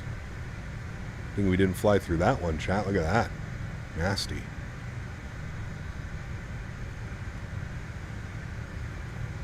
Look up, how's the aircraft been? I just landed in San Antonio and watched the Final Four. Nice, very cool, Captain Austin.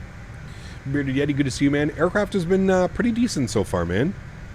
Pretty decent. I still think it needs a little bit of love and some polishing and TLC, but for the most part, pretty good. I have a capture card already. We just need to figure out the audio routing. Yeah. Yep. Rossi, good to see you, my friend. Welcome back. Hope you are well. Jay Stevens, what's up, my man? Good to see you, dude. This is the only plane I got on the marketplace, so I can't update it yet. Marketplace sucks. Yeah, I mean, that's kind of why I avoid buying anything on the marketplace, is because the updates they take a lot longer.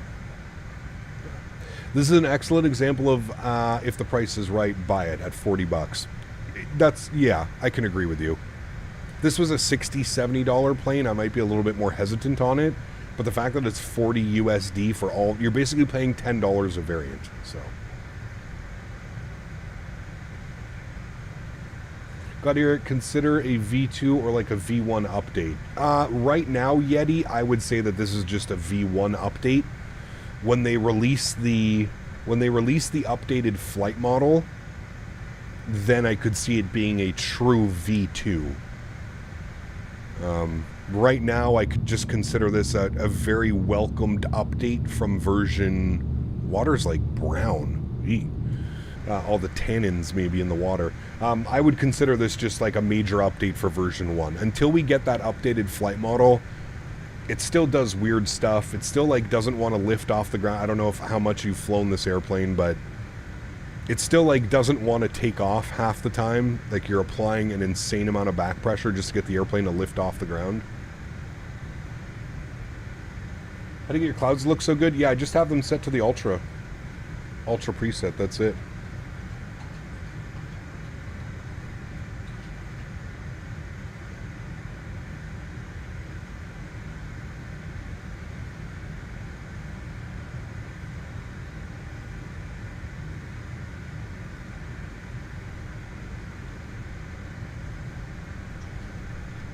Alright, there's 10,000 feet. We're going to bring our speed back 240 knots. We're approaching deal, so we can start to slow down. 280 at 10 has been achieved. And then what we'll do is we'll take this down to... We'll go 5,000 feet initially. And what I'll do is we'll turn off VNAV and we'll go vertical speed. And we'll descend at 1,000 feet per minute. Pull the power back.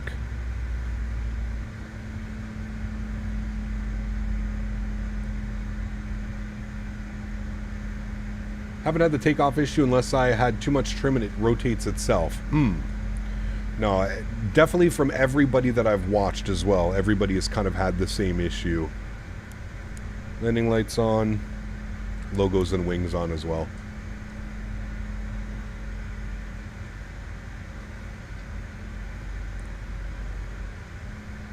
Alright, speed's coming back. 240. Nasty clouds over there. And our parking spot today in DC will be going up in here. One of the Delta gates. Any one of these gates we can take. Any of the D gates. Maybe like Delta 48, 42, 40. Something like that. Any one of those gates will be good. Alright, there's 240 knots. We'll advance the power again. Maintain 240 knots through the descent. Good.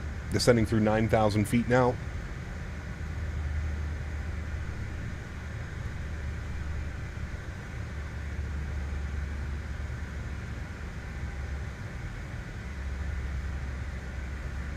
Hope I get some hours into it soon. These storms were nuts last night. Been so busy sheltering, it seems. Had tornado rotation pass by the house. Touchdown 2 miles after. Jeez. Stay safe, man. Stay safe. Yeah, I'm running the exact curves that SimCFI sent me. I think that's... Nope. I was going to say, I think that's Baltimore, but I don't think it is. Hey, Gap, does AccuSeason's Seasons Ortho get bad around Pennsylvania, Indiana, and Illinois? I think it's just the Sim, Naom, to be honest with you. The Sim has bad ortho around those places. I do concur on that.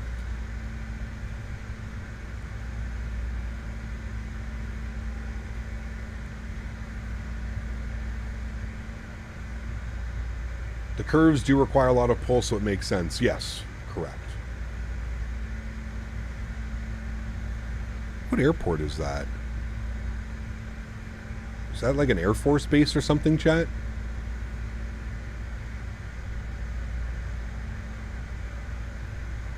+80 mph winds in our area. Damn, that's no good.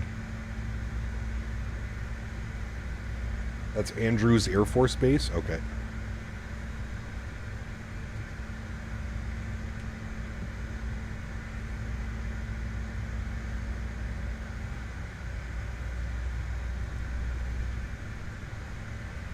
And what is our VREF? 144. 144.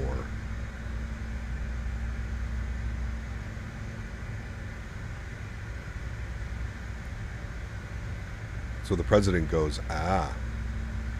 Probably a nice big motorcade going down the freeway. Be cool if we could see like Air Force One parked up somewhere. Love how dirty the windows are. I don't know if that's like translating well across the stream, but there's DC right there. There's our airport. Another thing that I will say about this aircraft is the performance is incredible. One of the best third-party payware planes as far as performance goes. I have great performance.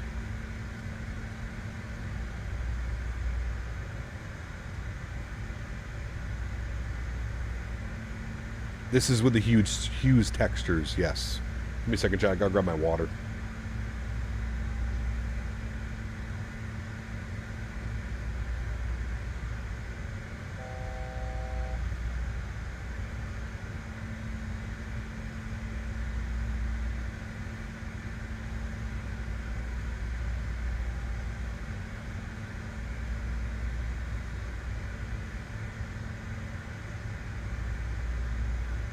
Oh, that's right. He takes a helicopter, doesn't he? Forgot about that. He takes a helicopter in. All right, we're coming up on 5,000 feet. Good. Let's descend to 3,000 now. Our next step down, 3,000. Good. And then it was Darek for, what was it, 2,700? Yes, 2,700 at Darek. Good. Good, friends. Good, we can actually chill on that descent rate a little bit, like 800 feet per minute. Yeah, where'd you get the outfit? This one is done by Luso Aviation. Luso Aviation. Finished my work, just down to watch you land. What approach are we doing? We are doing the River Visual runway 19 into DC. Probably one of the most iconic approaches. How many more subs? I stopped looking, man. The amount of troll subs that we've been getting lately, I don't even pay attention anymore. Once we reach 80k, we reach 80k. Is the Hughes texture livery specific? Right now it is, Yeti, yes. You have to go on flightsim.to and make sure that you download the CRJ V2 liveries. Right now it is livery dependent, but I do believe that he's working on a pack that will work with all liveries.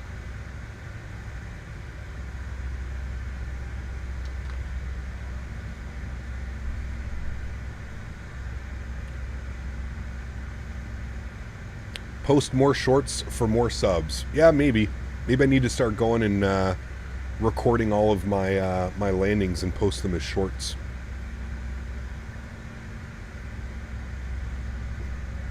Maybe we'll have to do that. All right, there's Darek. 180 knots at Darek. So let's start slowing her down. Let's aim for 210 now on the speed. Slow her down a little bit. So livery Hughes just released include the cockpit textures. Correct. Yes. Notice a few flight sim streamers do that. It works. Correct. Yes. What would Willie do? Will would try and land on top of the CN Tower in Canada. That's a William short. All right. So we've got 3 airplanes on final, it looks like, all for the river over there somewhere.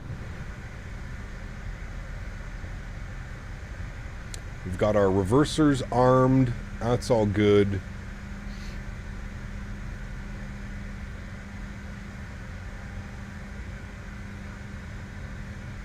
Speed's good at 210 right there. We'll increase some throttle. Maintain 210 knots. There's our alt cap at 3,000 feet. Good. What I'm going to do now is we're going to descend to 2,700 feet. Vertical speed, and we'll go at like 500 feet per minute. Nothing too crazy. Dive bomb for subs.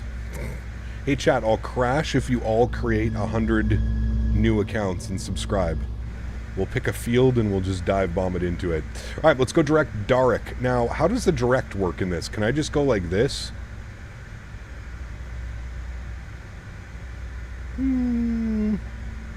That didn't seem to work. Okay. What if I go direct? Darek. Execute. Okay, that seemed to work. Alright. And our VNAV path should come back in, so we can go VNAV now, and then what we can do is we can actually set a lower altitude. 1,700 feet we could do. Second from the top is direct. You basically told the FMS Darek is behind you. Uh-oh. Okay, wait. So, legs, Darek is like that, and then execute? Ah, I see what you're doing now. Okay. I got you. I got you. I see what I did there. Alright, 180 knots is what we're aiming for at Darek. 180. Good. We're already below our path. Actually, it seems to be holding it. That's fine. 180 knots at Darek. We're looking good. And then what we're going to do is we'll come down here and we will set all. Nope, didn't mean to do that. We're going to set that one. There we go. 144 on the VAP. And then we will take control of the aircraft here momentarily, friends, so we can fly the whole river visual. We like flying rivers. Bring that speed back to 180. Let's go flaps 1.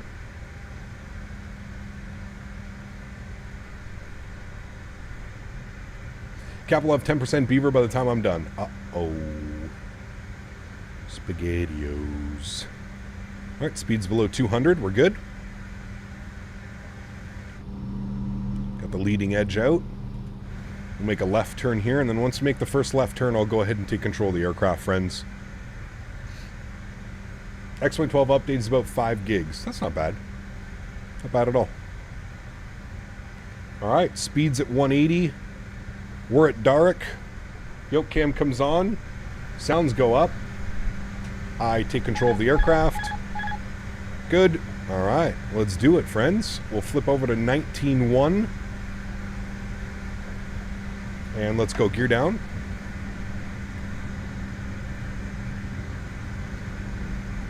And we'll go flaps all the way out.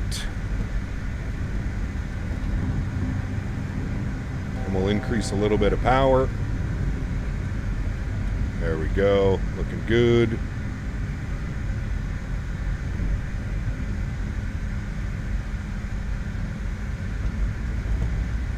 Hello, Mr. Descend. Thank you.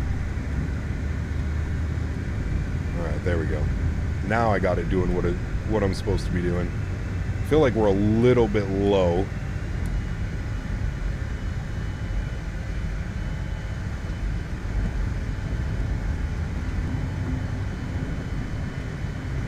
I want to be climbing, please. Definitely have to get used to SimCFI's settings for this aircraft.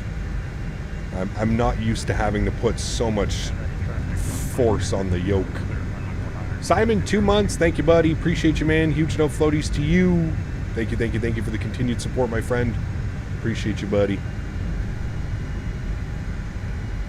All right, follow the river, friends.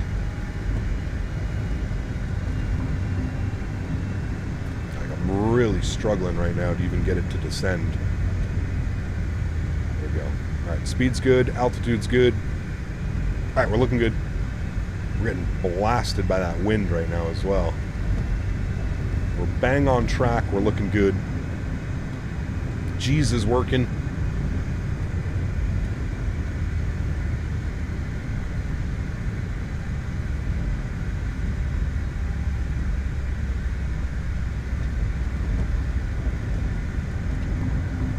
faster yoke movements will help. Okay. I think it's because I'm so used to the plane being so twitchy that like I'm not trying to overreact on the inputs. We're 2 white, 2 red. We're looking real good now, chat. Speed's dead on. We're looking good. Jay, thank you for the gifted membership, my friend. Appreciate you, buddy. Extremely kind. Thank you, man. DC traffic, Brickyard 44, 33, short final, runway 19, DC.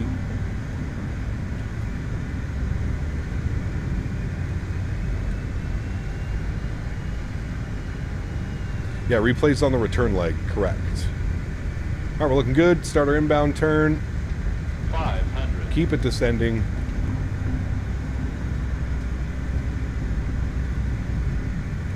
Showing 4 white. Bring the nose down just a little bit. Don't need a descent rate warning. All is well there. Nice little lineup. We're looking good. Coming back on the track now. Beautiful. And remember, fly it into the ground, chat. Fly it into the ground. 50, 40, 30, 20, 10. Just hold it, just hold it, just hold it. Good. Nose down gently. Reversers are out. Decelerating. Maintain center line.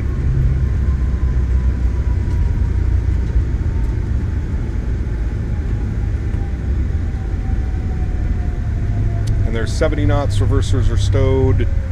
Ladies and gentlemen, welcome down to Washington, D.C. Vacate the runway. My YouTube crashed while we were on that approach. Still a little bit squirrely. Kind of got to get used to the controls a little bit, but overall not bad. I'm pretty happy with that approach. Not too shabby, friends. Not too shabby. Not too shabby. All right, lights are off. Lights are off. Lights are off. Wing lights, that's good. Cool. And we'll go ahead and clean everything up here from the wing view. Yeah, it's still a little bit twitchy. That could also be me though, Will. Just kind of getting used to the new sensitivities, right? This is only my 3rd flight now using these sensitivities for the aircraft, so I just need to get used to them a little bit. That's it. I wouldn't necessarily say the plane's twitchy. That's probably a little bit more on me, more than anything. All right, APU power on. We'll wait for the APU door open message to show. There's the APU door open upstairs, and we'll start the APU. What gate did I say we wanted? We wanted Delta. Polar of Spikes. Donated Thanks, buddy. $19.99. Go Delta Nicely 40. Done. I'm gonna go hang out at the park right outside of runway 19 next month. Hell yeah, dude. That'd be awesome. Where's Delta 39? Delta 39 is on the other side, but it's small. We'll go to that one. Delta 39, and we'll go Delta Airlines. Good. Is this plane finicky capturing the ILS? I had problems with it. I mean, in the version 1, it definitely did. But wish I could fly alongside you to go out here soon. Wish I could fly alongside you. Have to go out here soon. That'd have been fun. Hey, man, well, we'll be flying this all week. We'll be in the RJ all week, my friend. Sick approach cap, you doing the return leg? We are doing the return leg. Yes, we are. We are. Yep. Is there an update to the Boris sound work packs? Mine isn't working. It should work with the aircraft now. Try uninstall it and reinstall it. But it should work. Should work now. Alright, those are the Charlie gates. We need the Delta gates. So we're going to make a left onto Juliet. Sorry, we are on Juliet. We're making a left onto November, and then we're going in here Delta 39. That's what we're looking for. But there might have been an update to the Boris sounds as well. I don't know. I uninstalled it and reinstalled it, and everything was fine. What will happen to the A32NX when the Phoenix Neo comes out? Nothing, because it's still an option for people that don't want to buy a payware Neo?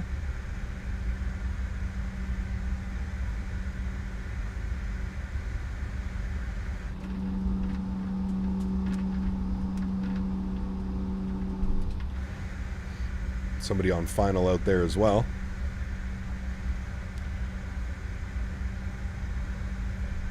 Alright, we're going left in there. APU is on and available. Good. And we're going right in here, chat. Delta 39. You flying in Thursday in Toronto? I'll be controlling. Yes. We are... stream goes live at 5:30. We're doing Minneapolis to Toronto tonight at 5:30 p.m. So in about 3.5 hours from now. I don't know if you guys will be on by that time. Hopefully you will be. I'm pretty sure you guys are. Pretty sure. Alright, there might be an aircraft at Delta 39. No, there's not. Okay, good. Good, good. Alright, taxi lights are off. Good. And go into our parking spot right here. Hope you have a great day. How you liking the CRJ so far? Good. It's a very well needed update. And the update has been behaving pretty well so far. This is going to be the first time that I'm doing a turnaround. So I guess we'll see what it's like on a turnaround state, but I think it's looking good. Saw a 2024 CRJ stream yesterday, experienced a WASM crash. Uh-oh. That's not good. That's not good at all. Alright. Got our docking guidance. Our marshaller, actually.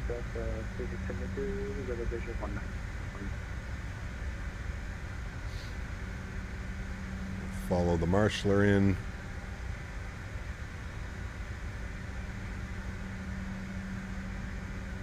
I have a feeling you're taking me well past the line. I don't even know what we're doing, but okay, we'll just go park brake right there.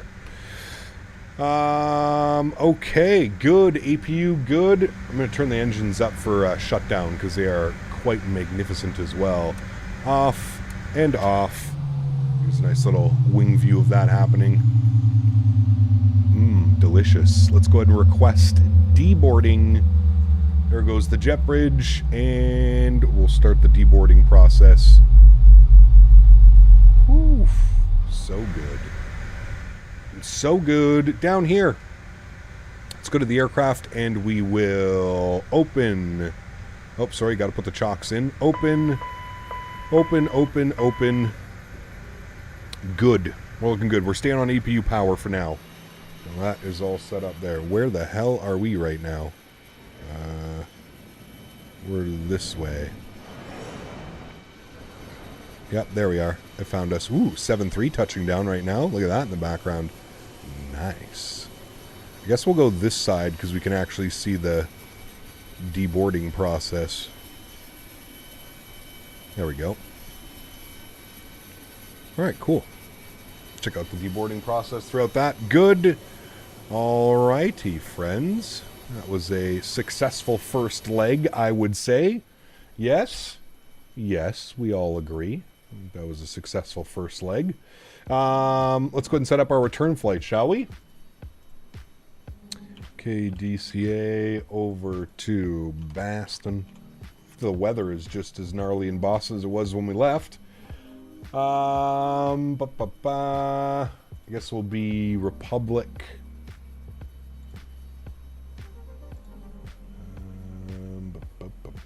246. New flight. RPA 246. KDCA to KBOS. Good. And we are in the CRJ 900. Good. Alright. That is all set. We're departing runway 19, planning 22 left for our arrival. Good. Man, we haven't landed the 22s into Boston in a while. That'll be fun. I like landing the 22s into Boston. Always a good time. Alright, let's pre-file on the network. We'll get that sent off. 37,000 feet for the return flight, friends. Alright.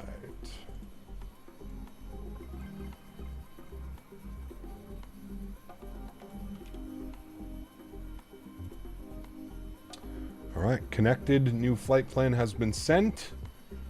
Beautiful. Remember, guys, if you are enjoying the content, don't forget to smash down that thumbs up button. Huge no floaties to everybody that already has smashed that down. I guess I can take the question mark away from the runway 19 visual because we did it. There we go. Good. And we're getting deboarded and reboarded here for the return flight, friends. Let me add another 20 on for Mr. Puller of Spikes. Up to 40 on the month. Thank you very much, my friend.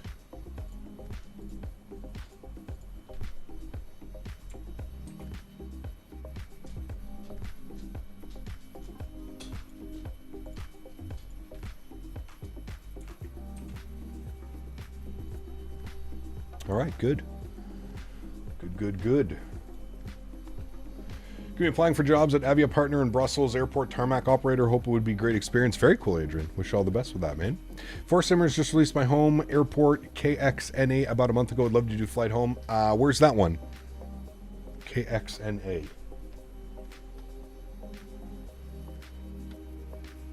When are you going to be flying the MD-11 next? Not sure. Not sure, man. Is X-Plane better than Microsoft? That's up to you, man. Nobody can answer that question.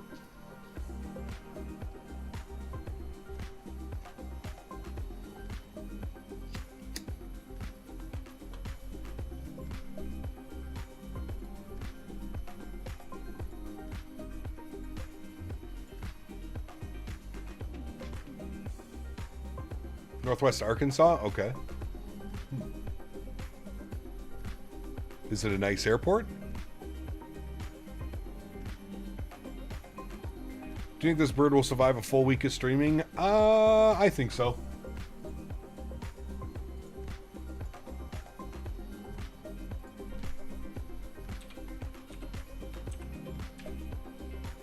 Most likely.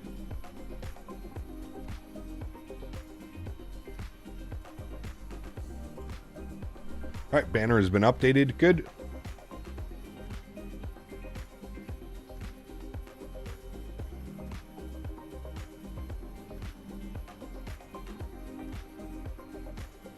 We're doing Heathrow over to Dublin and back, so just got the Dublin scenery. Nice. Yeah, that MK Studios Dublin is fantastic. Great scenery.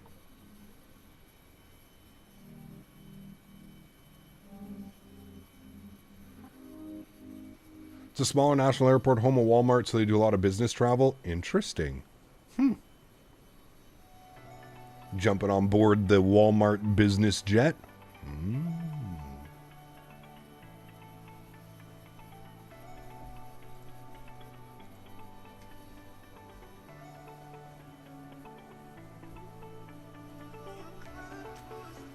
Matthew, what's up, man? Good to see you, dude. Welcome back. V2's good so far, man.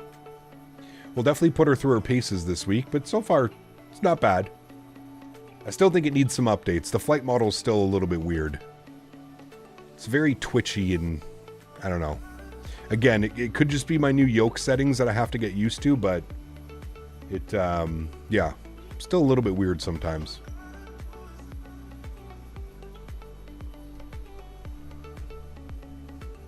Might do YYT to YUL in the 319 tomorrow as I just picked up my home airport scenery. Nice. Very cool.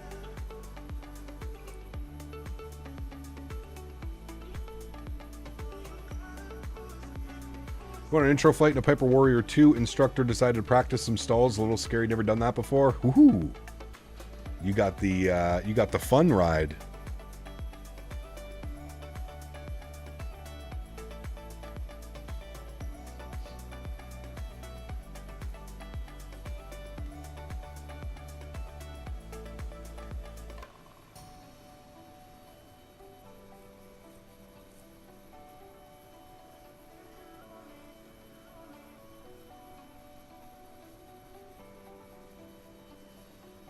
XNA is a pretty cool small airport. $1 barbecue at the FBO. Damn. Sign me up. $1 barbecue? That beats Costco hot dog prices. How does one get there?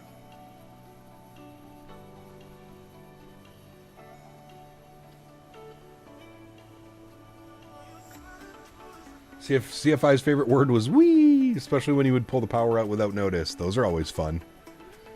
Always fun. All right, deboarding process is complete. We'll reload sim brief. Good. And we will request boarding. And you'll see the tugs turn around, probably go right through the aircraft. No problem. Nothing to see here. All right, and we can jump inside and we can start some processes as well. Let's go to flight plan. We're going to import OFP. Good. We're on the Suki 5. Attach pushback tug now. Sure. Let's send all of that to the FMS, and we're going to set the payload and fuel. We're going to go to the performance tool. We're going to confirm that those numbers are correct via sim brief. Give me a second. All right, those numbers are correct. We're looking at 72 passengers, 4,559 in fuel. Good. We're going to set payload in simulator, and we're going to copy perfinite data to FMS. Good. Beautiful. Let's come down here. We'll go to our departure page. We are on the Suki 5 departure. Suki 5 out of runway 19 with the Swan transition. We'll execute that. Good. We'll go to our arrivals. Into Boston, we're going to be on the Roebuck 3 arrival with the JFK transition, and we're planning the ILS 22 left via radar vectors, and we'll execute that. Beautiful. Let's go to our legs page. We'll scroll through. We'll make sure we don't have any discontinuities or anything like that. I found one. We'll fill that in. Good. Next page, and everything looks good there, friends. Beautiful. Cool. Everything is set there. I'm happy with that. Let's go to our performance page. Flex temp today, we'll go with 55 once again. Not allowed. Okay. All right, I guess we're not using a flex. I still see that that's a bug. It'll only let you do it on your first flight, so you can't set a flex. All right. Perfinite. 0 fuel weight, 29,274. That is correct. Cruise altitude, we're going up to flight level 370, so we'll bug that up. 370, good. Execute that. Beautiful. Go to next page, ISA deviation +5, good. Execute that, and that is all good through there. VNAV setup 290 or Mach 7.4, that's good. Transition 18,000, good. That's all set, that's all good, and that is all good as well. Beautiful. All right, cool. Bump that back over there. We'll jump back over here. We'll set all of our V speeds correctly. Good. And that is it. We're essentially set up here for the return flight, friends. We'll come down here and we'll go altitude. Again, no ETC online, so we're just going to scroll this all the way up to our cruise altitude. We're going to be nice, lazy pilots today, chat. 37,000 feet will be set and checked. Takes forever to scroll this all the way up.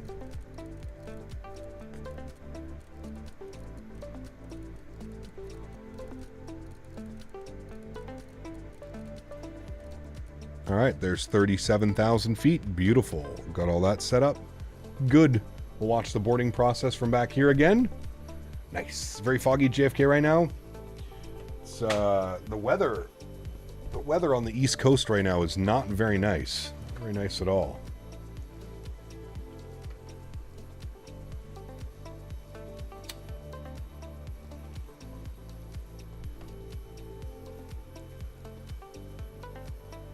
Not very nice at all.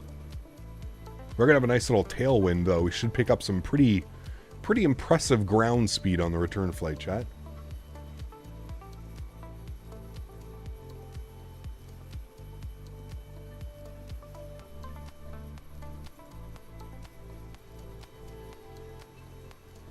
We're looking at 1 hour on the return flight. 1 hour.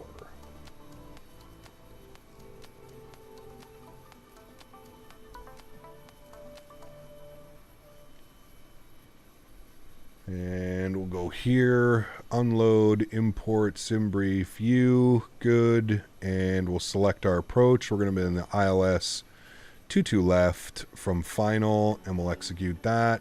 Good.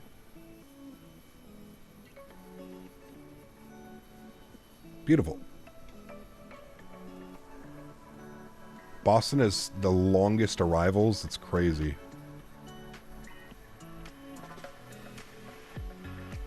What's the weather doing in Boston still? 200 at 12, 10 miles, overcast at 15. All right. Not bad.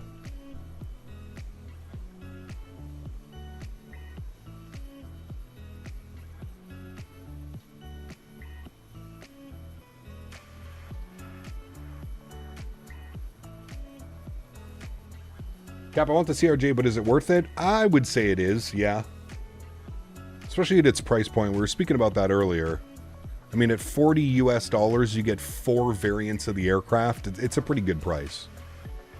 Keep in mind, though, if you do purchase this aircraft, you're going to want to get the Boris audio sounds as well. So factor in another $10 into your purchase, because I feel like if you're going to fly this, you want the Boris sounds. We'll be interested in doing Frankfurt to Brussels ops with Lufthansa. Yeah, we'll probably do that this week. Well, I don't know about that exact flight, but we'll be doing some Frankfurt Hansa line this week for sure. We'll get some of those in.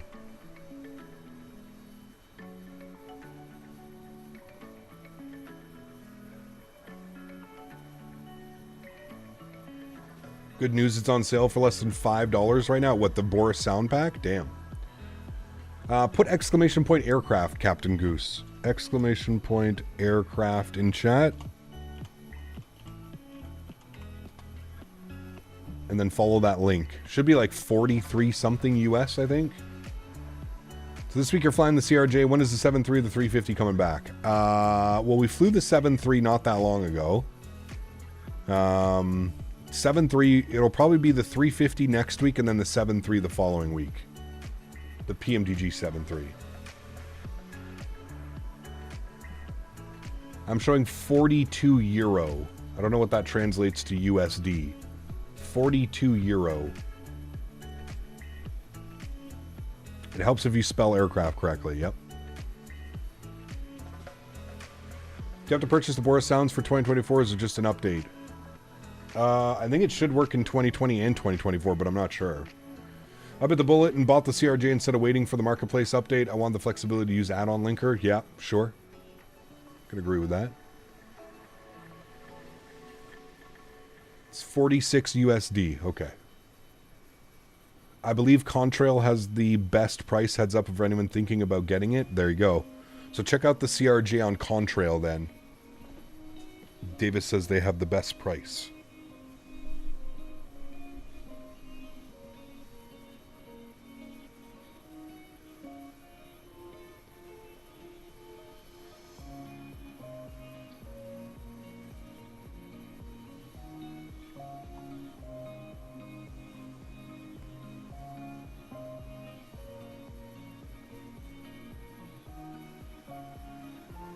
The good thing about the CRJ is it takes little time to get it turned around. You're only boarding like 70, 80 passengers at a time. Pretty much just cargo loading is the longest portion.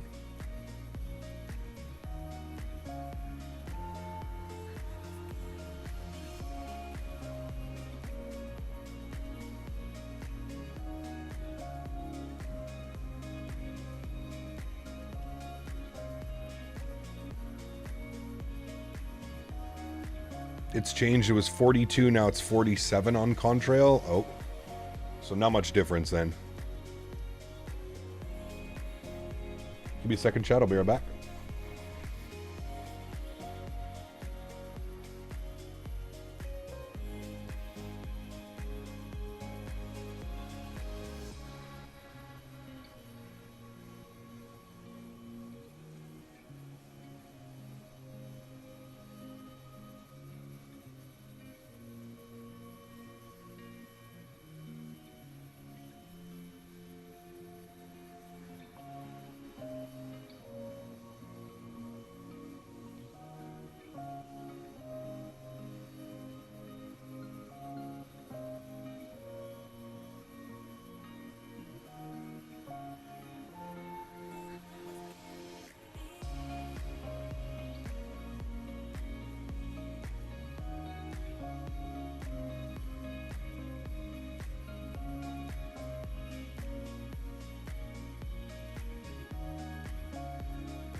Our friends, we're back.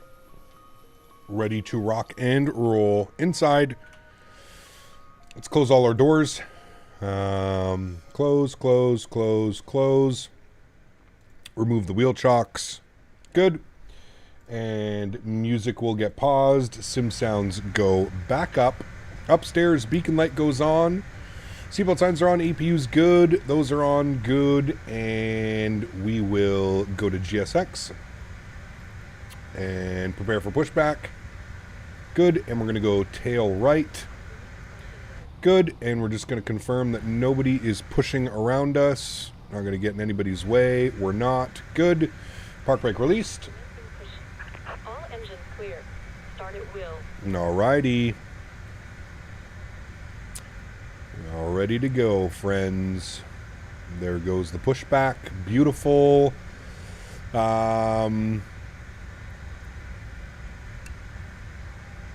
Let's go ahead and start up engine number 1. 1, 2, 3. Good.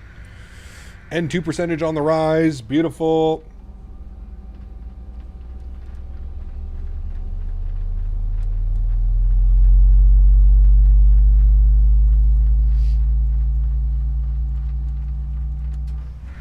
And we are looking for 20% N2 before we introduce fuel. There's 20%. Introduce fuel and move it forward. Good.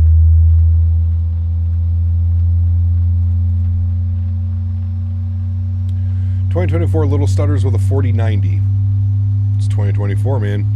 It's not optimized enough yet.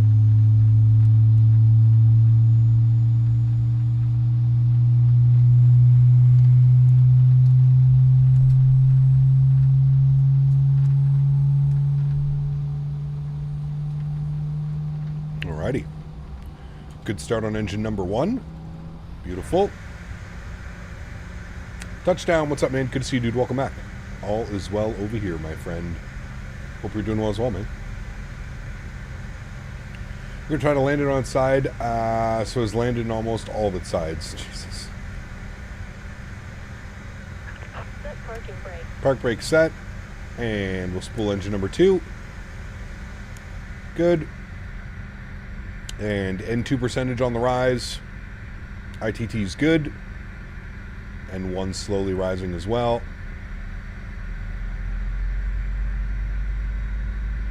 And we'll look to introduce fuel above 20% N2. There's 20%. We'll introduce fuel. Bring it to idle. Is the V2 an improvement? Yes, it is an improvement, but there is still room for improvement. I feel like that's the best way I can describe this aircraft. It is a big step forward for this airplane, considering it hasn't had an update in Bypass pin removed. years. Nest is clear. Kev, what's your opinion on the upcoming Airbus throttle pack from Winwing? It's too big for my liking. It looks cool, but it's too big. I feel like Winwing is almost solely dedicated for like the home cockpit builder right now. At least with all of the announcements that they've made. I feel like it's really a home cockpit enthusiast's dream, to be honest with you. Alright, 2 good engines. On.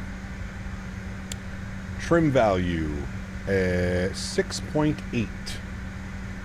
6.8 on the trim value. 6.8 is set on the trim value. Good. Mock trim, stab trim, and yaw dampers are all on, so that is good. Let's go and kill the APU.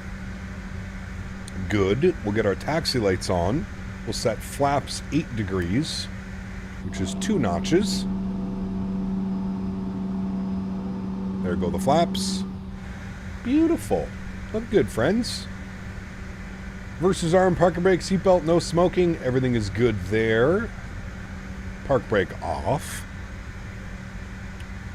We'll do our heading of 190 off. Actually, I think it's like 180 off departure, but that's fine. We'll go 190. Good. All right, sweet. get our taxi going here, friends.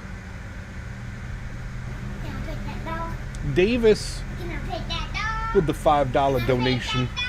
Thank you so much, my friend. Davis Ebert donated $4.99. Time to switch from Boeing to Airbus this week. Bring in the crane. We did Airbus last week. I had a lot of fun flying the Airbus actually last week. I enjoyed it. We're going to go Kilo Juliet short of runway 19. So straight ahead, Kilo Juliet 19. Here we go.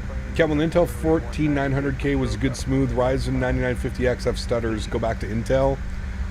I mean, I don't think that that's financially beneficial, but maybe. Bring up from college tomorrow and then going to see a soccer match by myself for the first time and getting some flights in next week. Can't wait for the Jet 2 pilot ops to start. Nice. Very cool.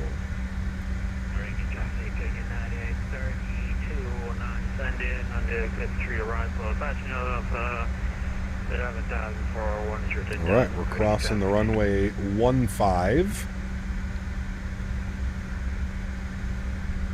Good. And our departure, it's an RNAV departure. Yes, okay, it's RNAV departure, so it's straight out to Levy. Good. We want to go this way. Can I go this way? Oh, I gotta go this way. No problem. I think I took the wrong entry. No, we went Kilo, but it doesn't really work like that. Simon! Thanks so much, man, for the $5 donation as well. Appreciate you, Simon. Simon Weber donated $5. Rolling on the floor laughing emoji. Zany face emoji. Face in clouds emoji. Injured Nice. face emoji. Nice. Sick face emoji. Nice. Sick face emoji. Cold Nice. face emoji. Nice. Mind blown emoji. Yes. Tengu emoji. Romantic cat face emoji. Romantic cat face emoji. Nice. Huge no floaties to you, Simon. Thank you for the support as well. Mr. Davis and Simon both coming with $5 donations. Thank you, guys. Appreciate you, man. Thank you, thank you, thank you. All right, we'll hit our little takeoff config button. Good. Oh, Washington Tower's online. All right, well, let's let them know we're holding short, ready to go. My new, hold on. My new squawk 0530. I gotta plug that in. We'll hold short here. 0530. 0530. Good. DC Tower, good afternoon. Brickyard 246, holding short runway 19, ready for departure.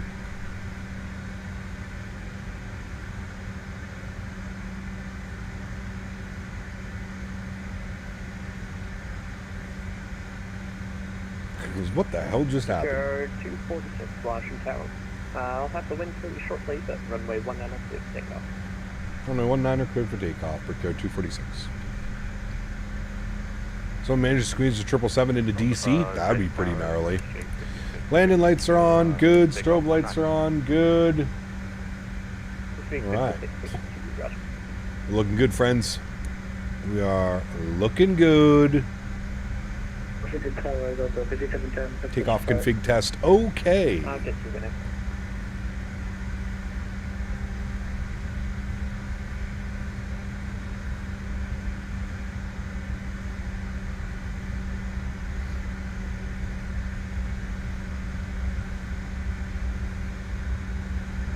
One thing I do love about the RJ is the big ass windows, being able to see everything out the windows. Joby! How are you, my friend? Blue Street 5662, runway 19 left. Alrighty, friends, ready to rock and roll? Let's do it. Sounds are up. Let's go flying. Throttles up. Good. Slight nose down pressure. We're looking for 2 clicks.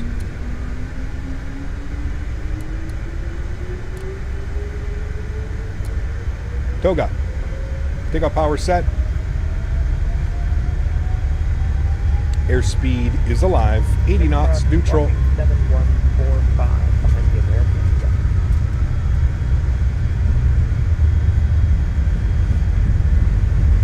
V1.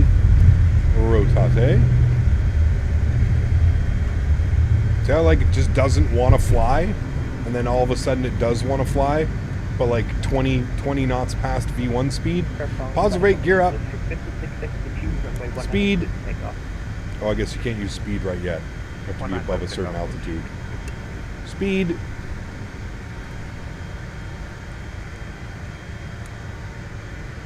Speed.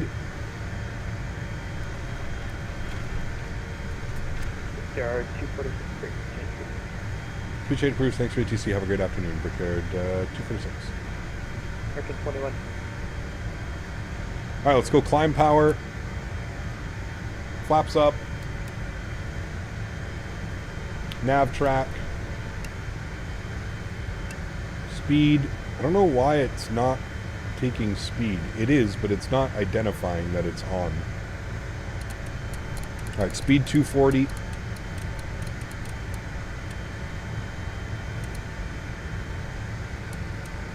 Good.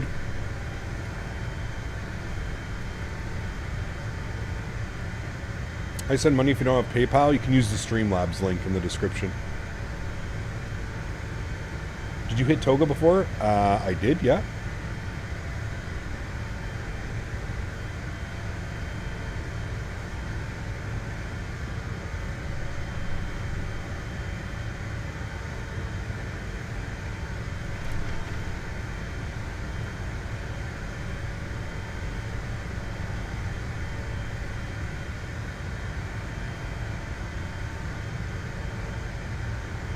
It did say T-O-T-O on the thing. We hit it, man.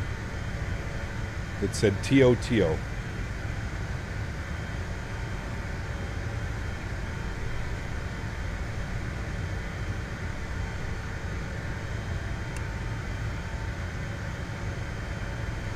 I think we're having that problem where it gets desynced because it's not climbing in speed hold right now. I think we have to do that thing where we hand it over to... Although I'm not quite sure. I could be wrong. Doesn't look like it wants to climb right now. We also overshot that waypoint big time. That was my fault, though.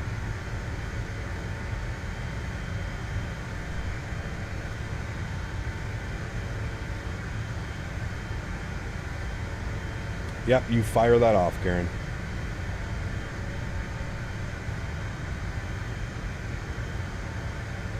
Alright, 9,000 feet. Let's engage autopilot. I want to see what it does here. To me, it looks like it's going to make us... no, okay, now it's got it. It's incorporated it. It was just being a little bit finicky. Being a little bit weird at first. We're good. Actually... No, it's not incorporating it at all. It's kind of like just at a... Yeah, that's weird. It's not really doing what it's supposed to be doing. Alright, we'll just switch over to vertical speed. Vertical speed isn't working either. Okay. Let's bring the power back here slightly. So vertical speed's not working.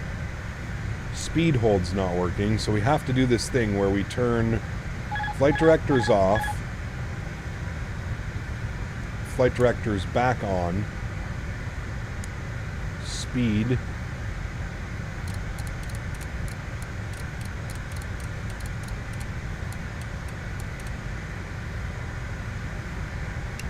oh, is that why? How did we get VNAV back on? That's exactly why.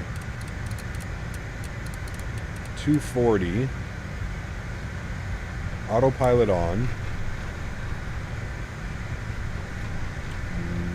Now it should go. How the hell did I fat finger VNAV? So that's my fault. That's not the airplane's fault, chat. That's my fault. Although I don't know what the airplane's doing right now. Oh, because it's not on nav track. Now it is. Did we really fat finger VNAV throughout that entire process? Holy shit. Hang on, chat. Jesus. Thought we were going to die for a second.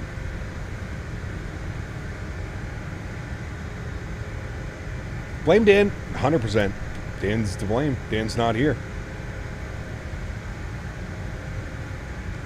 Alright. Well, now everything's working again. Let's go 280 in the climb. That was some pretty severe turbulence going through those clouds. Jesus. Things might get bumpy again here in a second, chat. Oh, yes. Those are off. That's off. Those are all off. Yes. Good. Those are off. Good. This is why we have dispatch. This is why we have a first officer flying. Henry, where are you? What are you doing? This is where we need Henry in here saying, well, Dad, you forgot this. I don't know why VNAV was on, though. Unless we never disabled it from the first leg? That's probably my bad. I should have recycled the flight directors. That's my fault, Chad. That's not the airplane's fault. That's my fault. 100%.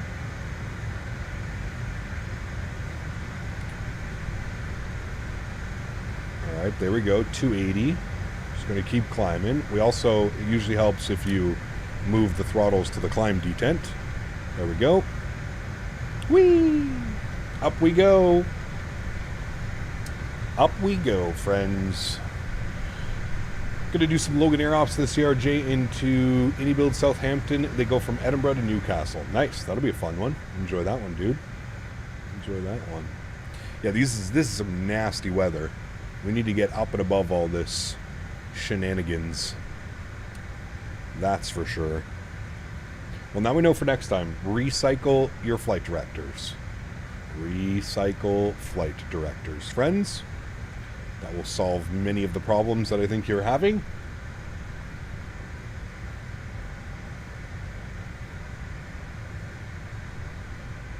Alright, we're climbing nicely.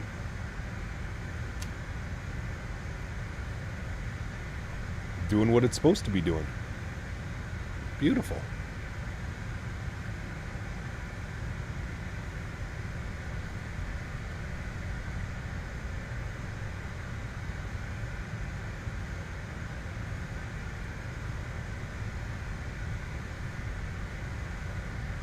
Yep, thanks, Karen.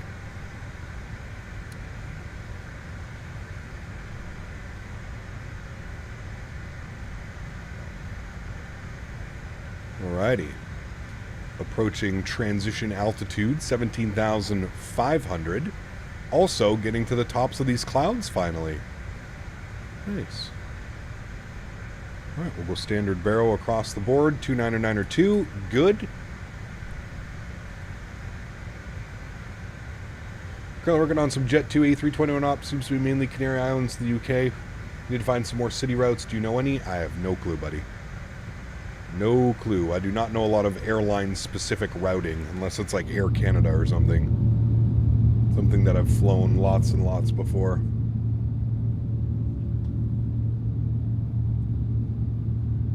Those climb-out views. Some nasty weather on the East Coast. If you guys are looking for some fun, come fly East Coast tonight. Some nasty weather rolling through. Alright, we're doing well. Climbing through 20,000. Altimeters are set. Ecam, you know what we can do actually? We can get the seatbelt signs to auto. That'll help. Beautiful. Can't wait for the F&O tomorrow. Down Under should be awesome. Nice. Cap, ever consider doing a sit-down, one-on-one, like a documentary interview and discuss your journey of flight sim and streaming X-Plane to Microsoft? No edits or anything, just real, true, hour-long story? No.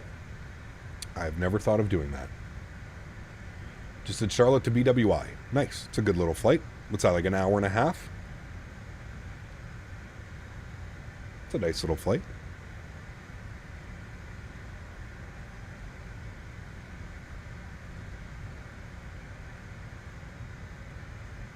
Chat, does anybody want a Biscoff cookie? The flight attendants are now streaming through the aisles with Biscoff cookies. If anybody would like a Biscoff cookie, please hold your hand in the air so the flight attendant can see you. I'll take 15, thanks. Guido, thank you so much, man, for 5 gifted members. Huge no floaties to you, my friend. Thank you very much for the support. I truly do appreciate you.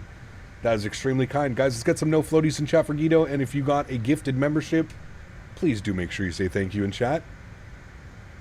Thank you, thank you, thank you. Thank you. I'll take a box. Spectacular. Give me 14 right now. In the crazy New York accent. Dude, I love that meme. It's so good. Hold on, let me see if I can find it.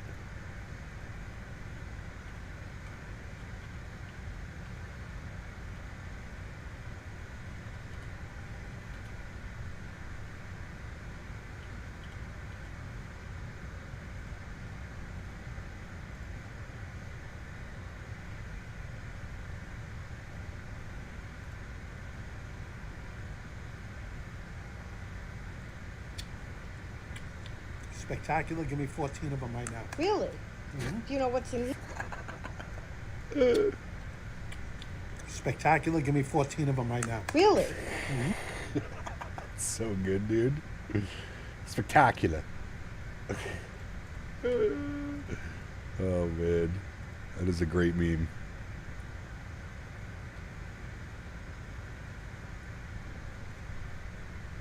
That is a great meme, my friends.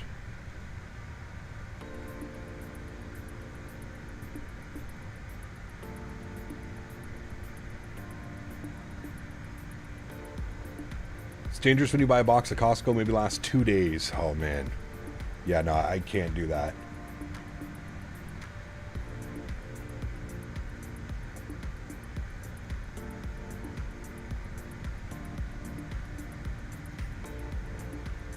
I'm going Austin, London, Heathrow on the 787-800 when I have time. Could always leave it on while I'm out. Yep. Do it overnight as well, James, if you trust it. Could always do it overnight.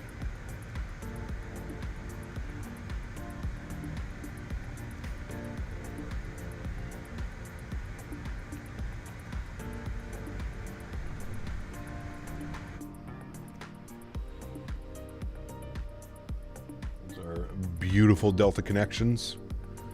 Where and how is Henry doing? Henry is asleep on the couch, I believe. Hey, Cap, can you use AIG and FSLTM VRM files at the same time? Yes, you can.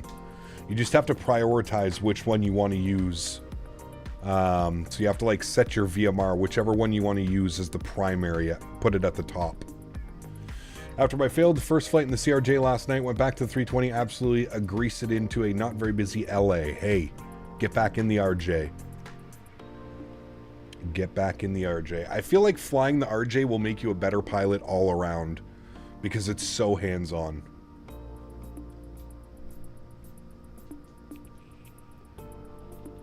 The stream is lagging. Yep, we've gone over this 1,500 times, Garen.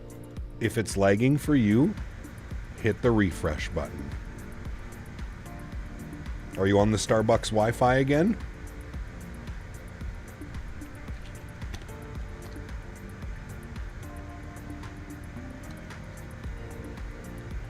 Using Real Turb? I am, yes.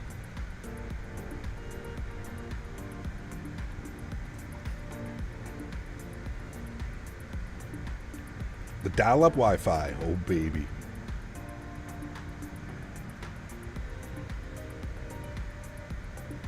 And Garen just catching timeouts left, right, and center today. I like this. It's nice. Tim Wharton's Wi-Fi here looking great. If I go back into it and follow the tutorials, I think I didn't realize how hands-on the CRJ is. Oh, yeah. You're basically flying a business jet. I have not, Harry. Wouldn't surprise me if it's the same person.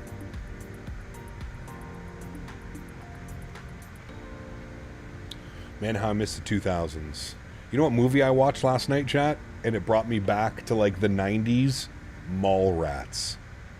I watched Mallrats with Mr. Daniel Barry last night. Classic movie if you grew up in the 90s.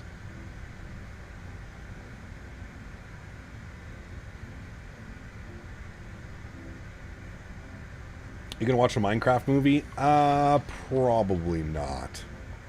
I never was into Minecraft. You're watching Tampa tonight? I am watching the game tonight, yeah. Might have to watch Top Gun to memorialize Val Kilmer. Yeah, sad news.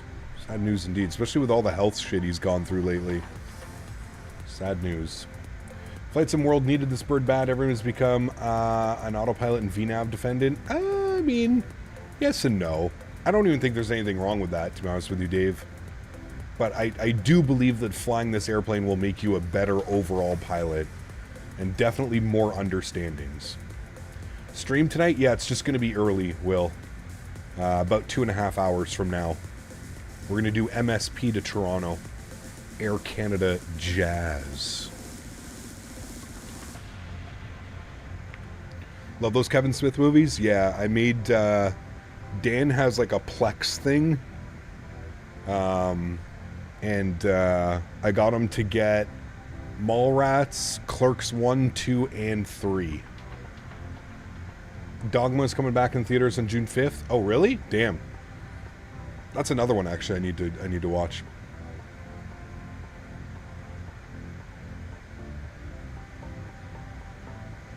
Go Sens go. Hell yeah, Ryan. Hell yeah. Hell yeah. Chad, I need a Biscoff. Do I have permission to eat a Biscoff cookie? You know what? Screw you guys. I'm eating it anyways. Biscoff cookies for the win. I've been given permission to eat my... Give me a second, chat, while I eat my Biscoff cookie.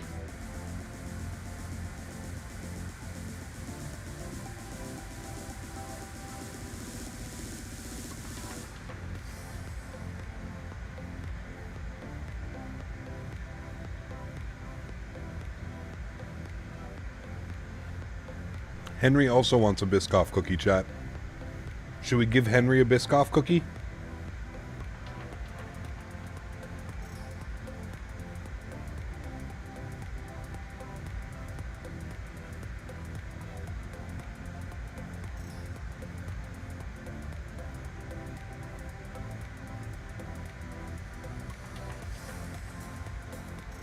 You got some of the Dairy Milk Biscoff bars? Well, shit.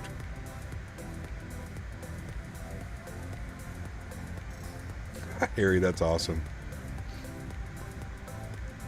I'll give him one in a sec. Hold on.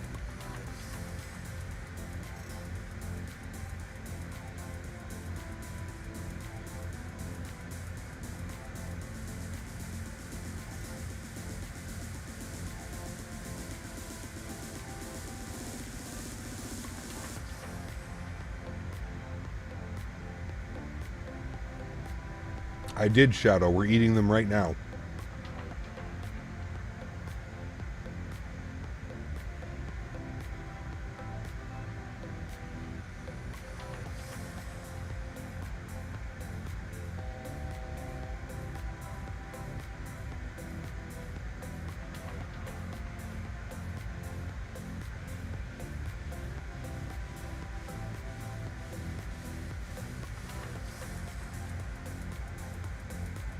All right, chat, let's give Henry a Biscoff.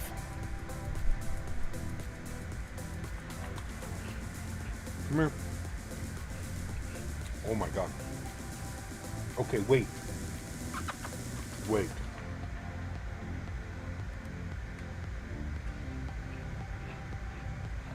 Can you speak? Speak. What? Speak. No, speak. Speak. Where are you going? Come here. Okay, speak. Henry, speak. Do you want a treat? This guy, man. Speak. Okay, now come here. Okay, good boy. Gentle. Gentle. Gentle.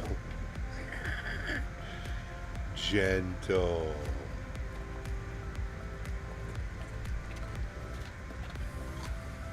Was that good? Was that the best Biscoff cookie you ever did have? Here, I'll give you another little piece, but you have to ASMR for chat. You have to ASMR for chat. Gentle.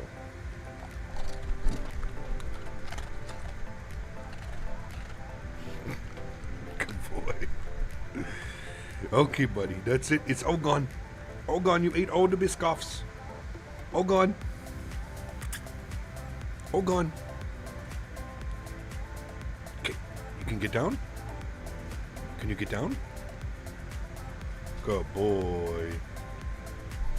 Alright, there we go. Henry had his Biscoff. Alright, we gotta pay attention to our Mach here. We're going a little bit quick. Pull the power back a little bit. And we'll aim for Mach 7-8. Aim for about 83%-ish. Maintain our speed. 84-ish, we'll call it.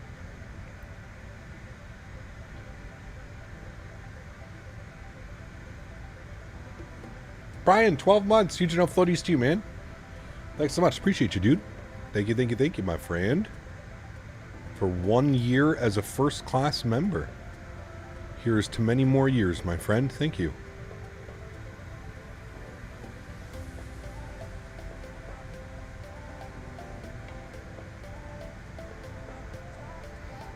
All right, 84.7.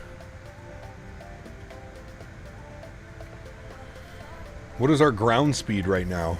Ground speed is 502 knots in the RJ, baby. Let's go.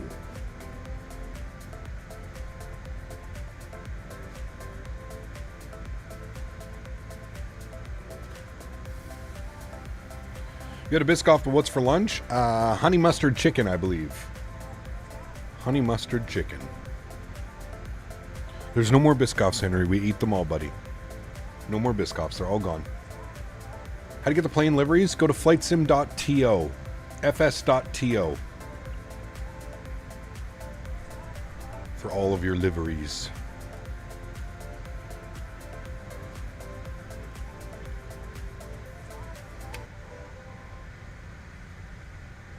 Hey, Davis, did Hughes make a Air Canada livery by chance? Did Hughes make an Air Canada livery? I'd love an Air Canada livery for tonight. Jazz.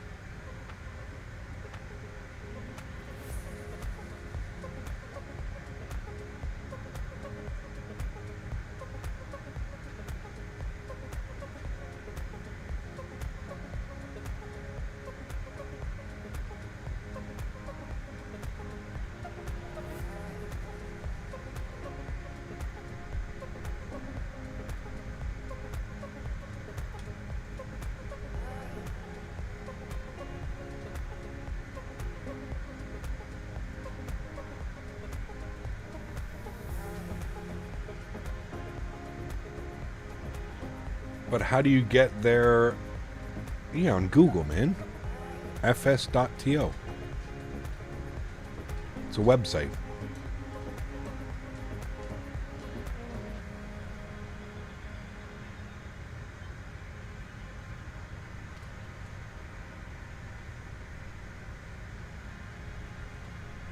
I don't think Davis is here anymore. Blame Davis.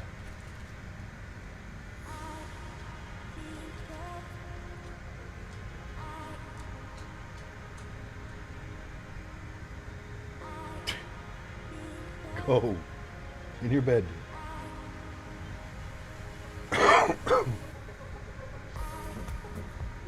Henry. Thank you.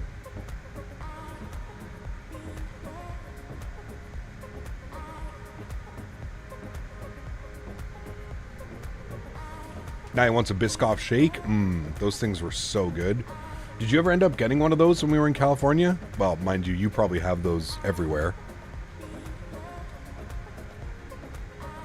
I think I got you one, didn't I? Get you a Biscoff milkshake when you were on the, when you were being a little sicky boy?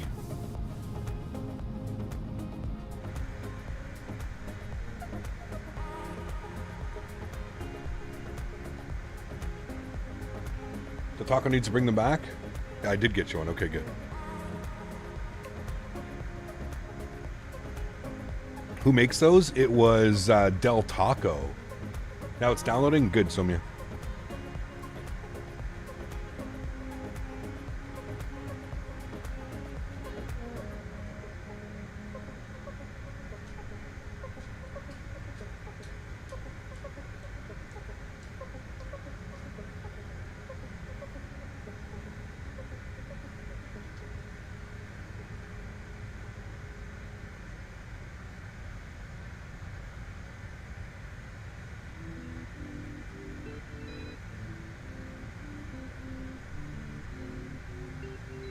All right, let's have a look-see here at the Roebuck arrival.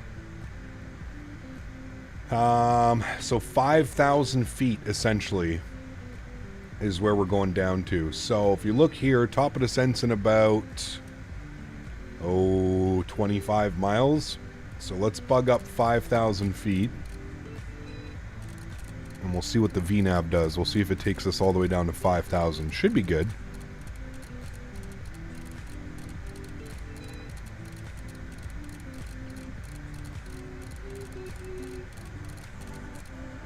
Holy, the scroll. They almost need like a scroll acceleration. Alright, 5,000 feet is in and selected. We're about 18 miles from top of descent. You have direct 90 degree, 140 knot crosswind? Jeez. Sideways through the skies.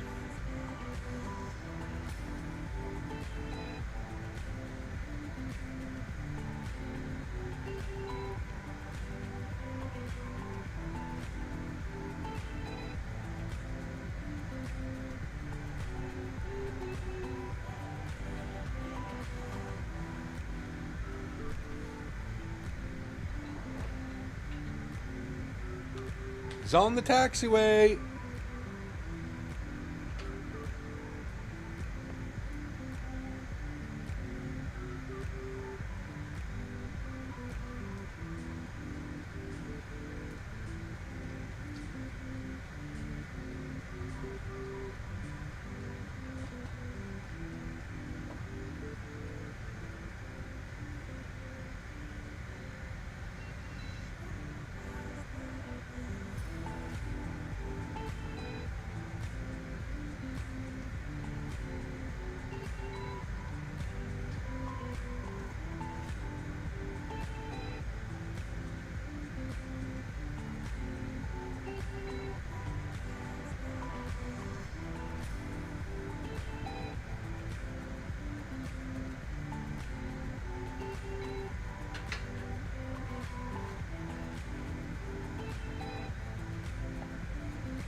Cap, the knob acceleration option is in the EFB. Is it really?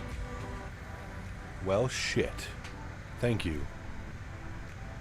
Alright, we're almost at top of descent. We'll hit our little VNAV button. Good. Alt path. Good. Keep an eye on that descent.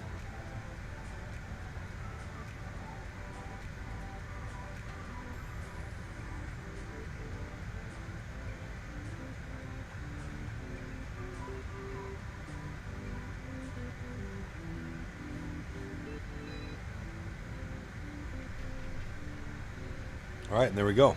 There's our descent. Bring the power back.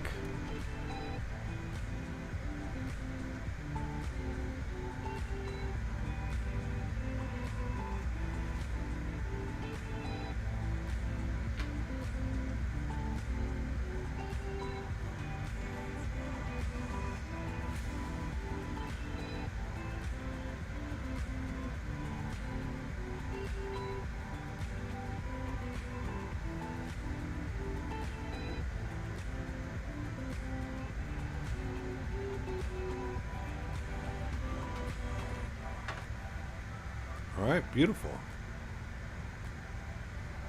Man, YouTube has just been all over the place today.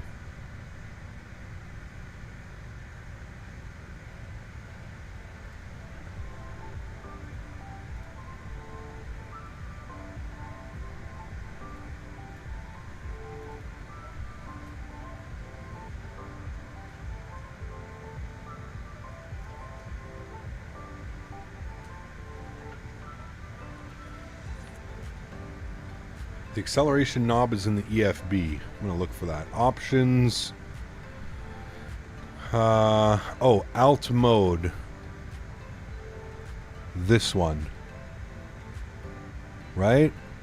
That's the one I want. Save options. How does this work now?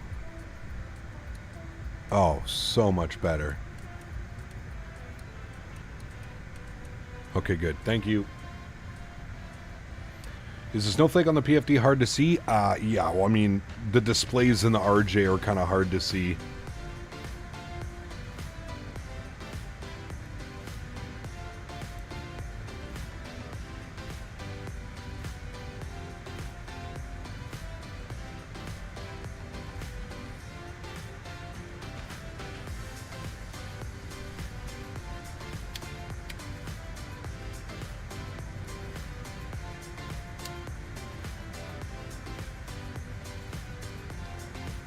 Open Microsoft, but the plane livery is not there. Did you put it into your community folder? Remember that it needs to go into your community folder. Alright, we're aiming for 280 knots on the descent. Do we have any crazy restrictions? No speed restrictions till Roebuck, 260. Alright. Is the V2 up to par, or does it still need some work? I think it still needs some work, Jacob. It's a big improvement to what was available. You can tell that some love and some TLC has been put into the aircraft, but I do think that it still needs some work. The landing and takeoff physics are still a little bit questionable. Now, I'm not a real RJ pilot. Keep that in mind. But from a simming perspective, still feels a little, yeah.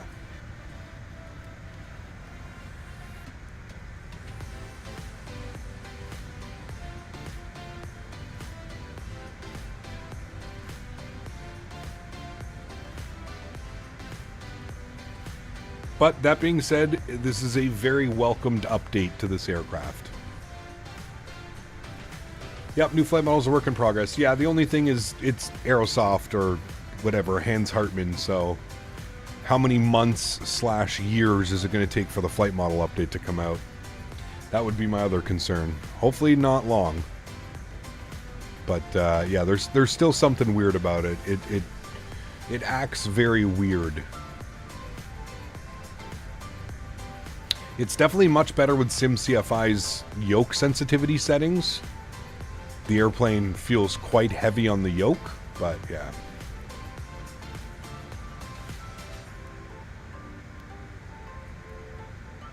Rhinos, what's up, man? Good to see you, dude.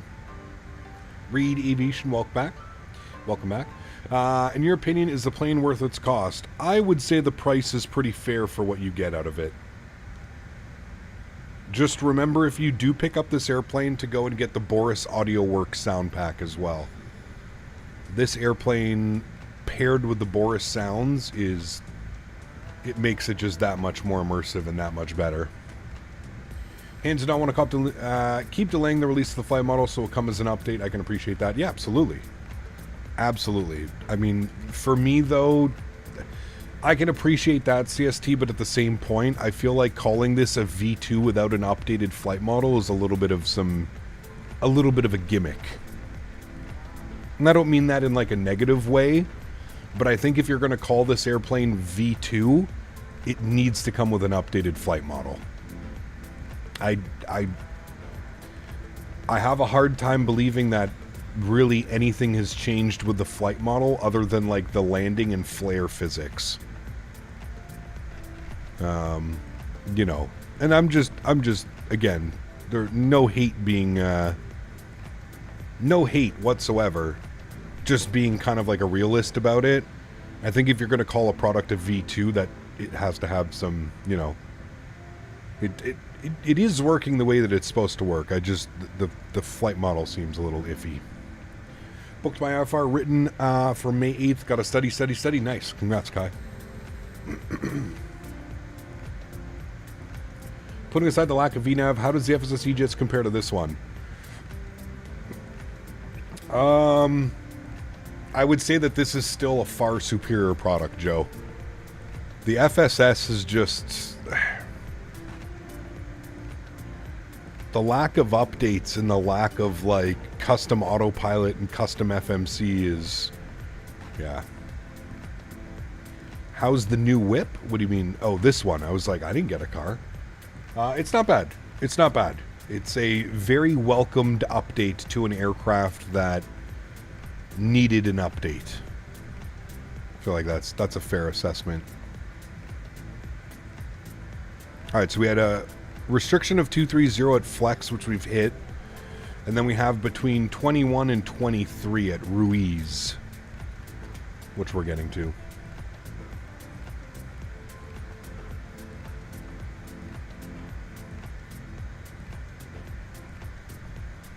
We'll see how the aircraft handles this.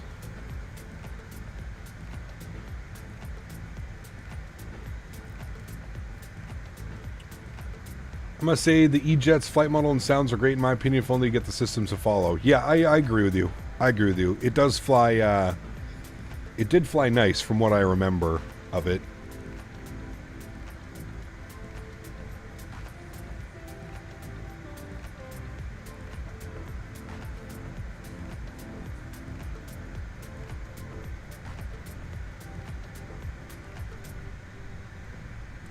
The problem is actually getting them to do the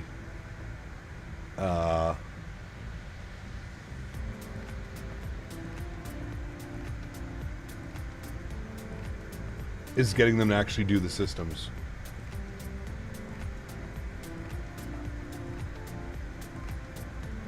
That's the big one. Isn't the E-Jet's getting an update soon? I mean, they've been saying for the last year and a half that it's getting that update.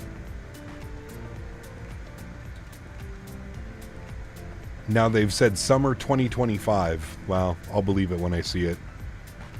To be completely honest with you.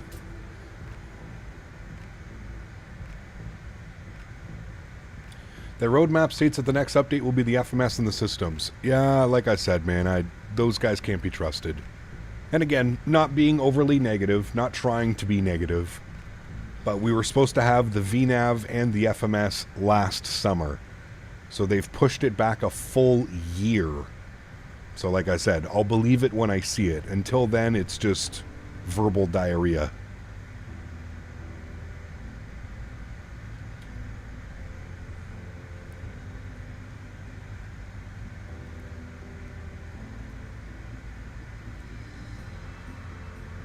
I mean, 3 years in early access. If you haven't figured it out yet, I'm not quite sure what the final factor and straw will be for you figuring it out, but hey. I would love a great Embraer, man. There's so many of them flying around doing regional ops. I'd love a little Embraer. It'd be awesome.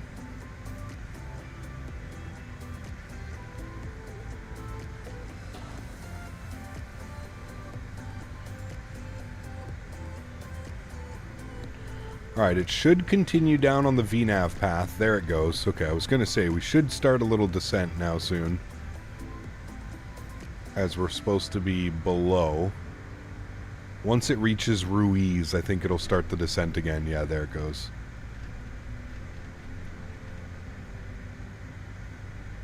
Alright, so back on our descent profile now. Pretty good. It maintained the 23,000 foot restriction.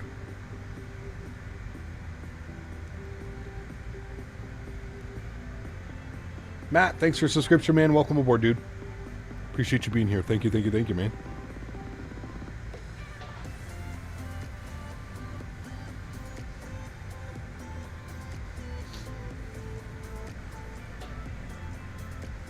Autopilot is still pretty aggressive on the pitch. Yes, the initial pitch down in descent, I do agree with you. It happens very fast and very abruptly.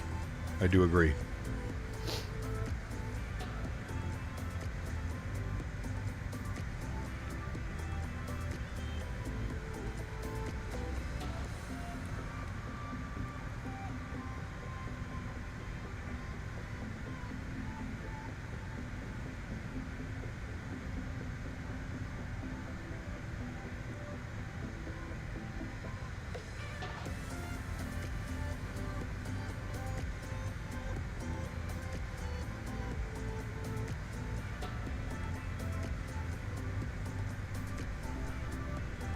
Alrighty, one last check at weather. 220 at 17. It's blowing right down the runway, friends. Overcast at 1700. Altimeter is 2990.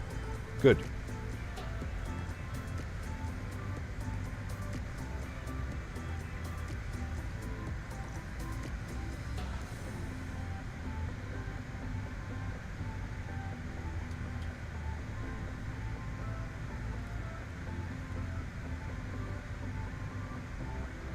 Drop like a rocket? Well, it tends to do that as well. It's got quite a bit of power on this aircraft. Those engines are pretty powerful. And not a lot of weight on this bird as well. It is very aerodynamic. It's literally like a flying pencil. I know that's usually reserved for the 757, but I mean, look at this thing. It's so sleek. It's like a sports car. Looks like a lawn dart.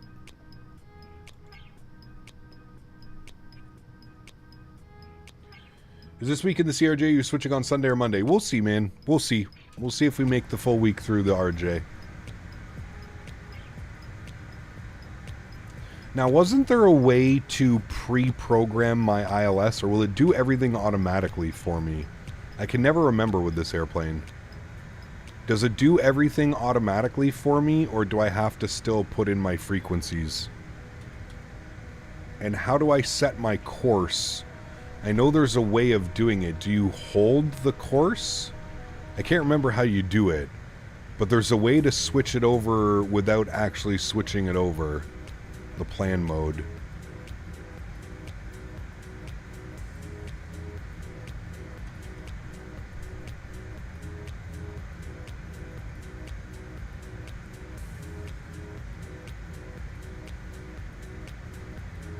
Use the identifier? No, there's a way to do it without switching your nav source. There's a way to like set up your ILS without switching the nav source. And I believe the RJNGs have that.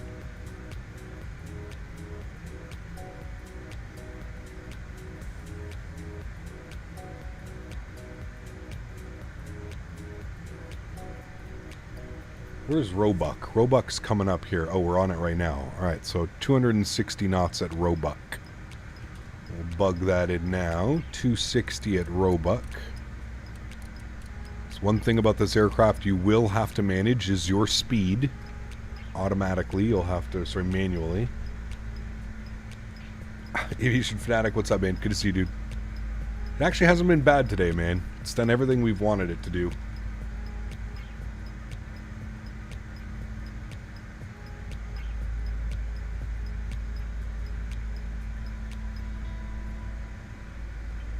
Yeah, Sumia, like I mentioned, I'm not sure, man. It's almost impossible for me during a live stream to troubleshoot programs for you because I'm not there. I'm not seeing what's happening. I'm sorry. I wish I could help out more than I am, but there's not much I can do. 2-9er nothing on the QNH.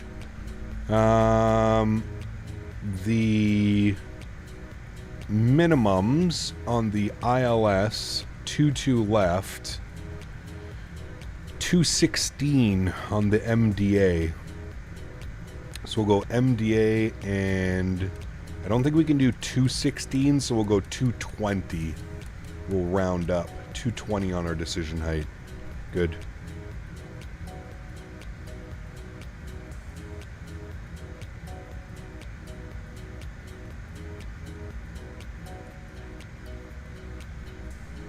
I honestly think for me, I'm more excited to see what they manage to pull off with the flight model.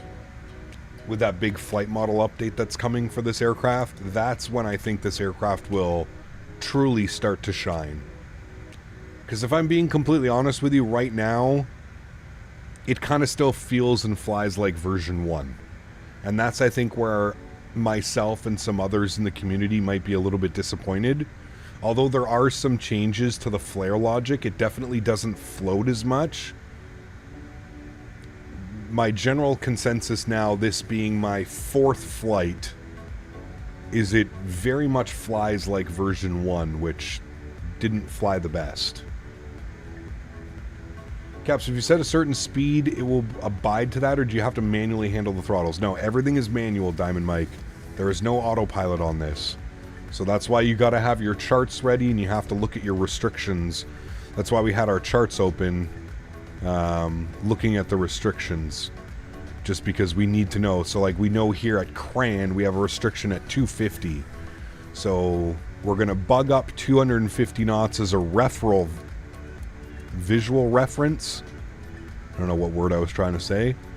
And then you have to pull the power back manually.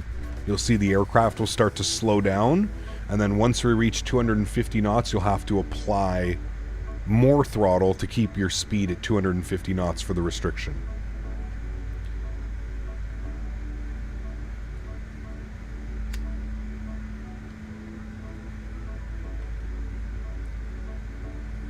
Should have been version 1.5. Yeah, I mean, I think calling it version 2 at the end of the day is probably the right idea. But in my honest and humble opinion, until this aircraft receives a significant like flight model update, it's still a version 1 to me. Right now, in its current state, I don't think that a version 2 tag is really...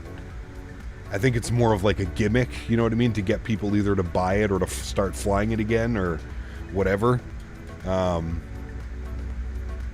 You know, all of the updates that have been done to the aircraft are updates that probably should have happened 2 years ago, 2.5 years ago. But at the same point, I'm just happy that the aircraft is getting some love and TLC again, because it needed it.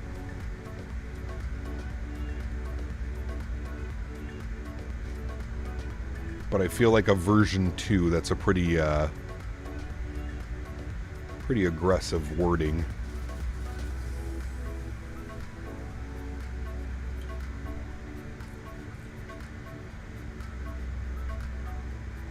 Any idea when the update will come out for the marketplace? If I had to guess, probably next Thursday. I think they do it every Thursday. The marketplace gets updated. They'll probably say Thursday. Do we really have no ATC in Boston? I feel like that's like a rarity. There's no ATC. Crazy. Was definitely expecting ATC. Especially Boston. We're probably a little bit early for them.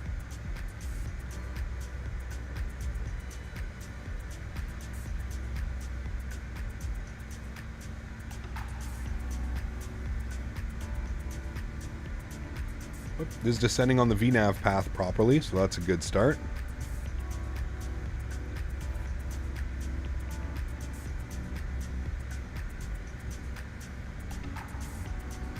Cap Delta Dog, good to see you, man. Welcome back.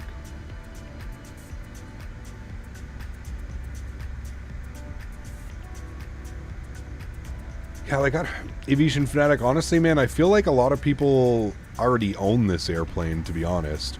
I'm sure there are a few new customers, you know, trickling in now. Especially, you know, a lot of streamers have been streaming it for the last couple of weeks, so I could see it being a little bit more popular. But, yeah.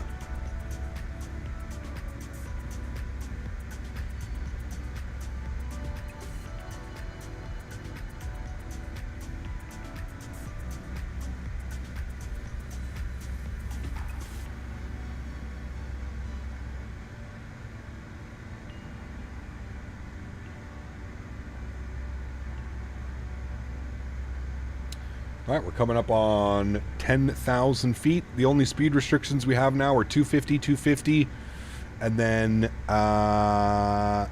210 at tail. But honestly, I think from Patrick, we're just going to vector ourselves down and in. I could have sworn there was a way to do this without actually flipping it over. I could be wrong, but I thought for sure there was a way to do this. Radio. So it says nav 1 110.3. I believe that's the frequency. Yeah, 1103, and then we just need to set our course. I thought there was a way to set your course without actually switching the nav source. I could be wrong. This is where we need SimCFI. I could have sworn there's a way to switch your nav source without actually switching it over. You can like pre-arm it without switching it off of push X side. I don't think it's that.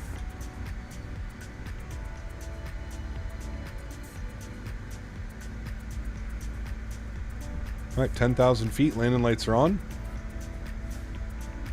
A300, yeah, we'll do some cargo soon, man. I forgot my CTAF frequency already.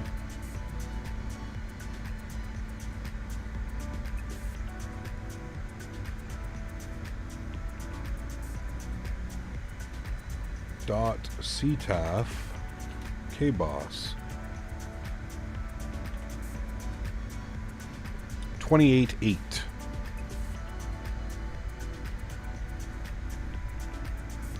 We'll pause the music after this song as well, friends. We will get fully invested in our approach.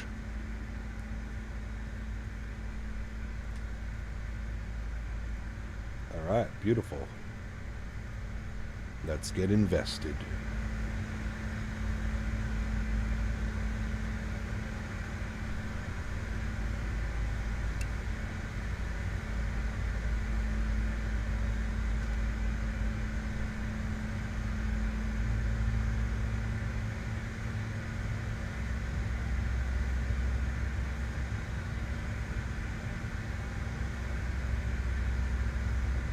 Discord has someone with the name Can't Hear the APU.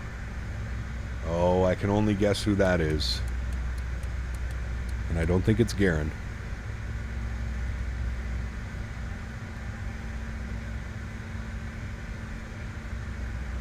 Alright, 299er0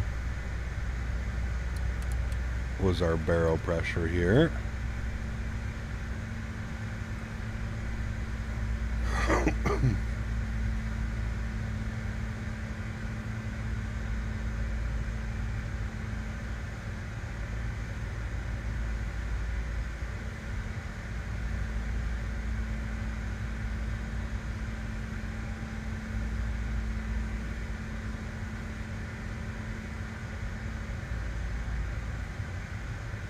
Yes, when you download delivery, it should look like this.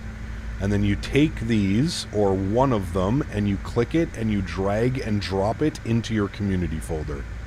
Or you can highlight all of them, drag them over to your community folder. And that should work. Has Garen been in chat today? Oh, yes, he has. Yes, he has. What is our intercept heading? What's our first waypoint? I think it's Wayne. Yeah, Wayne. Wayne at 3,000, I believe. Yeah, Wayne 3,000. All right.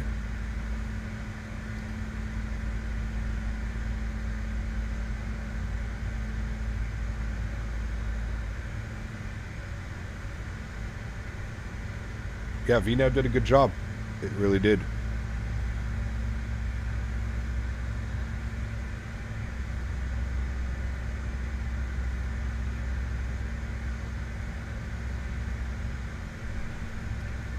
Minus like the abrupt initial VNAV, did a pretty good job.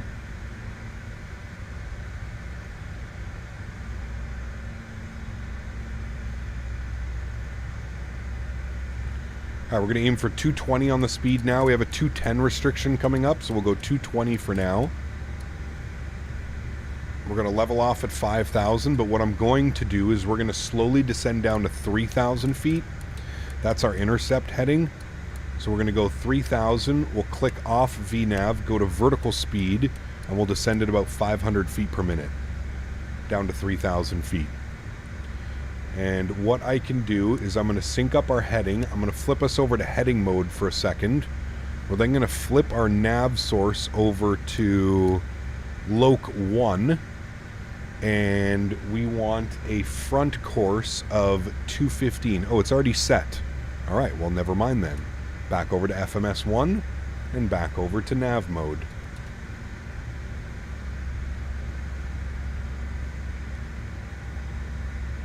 Good flight so far, butter ahead. I'm going to do my best. Definitely going to do my best. It was a little bit twitchy on the arrival into DC, but I couldn't get it trimmed out. Like, I wasn't happy with how the trim was on the approach. A lot of like nose down action.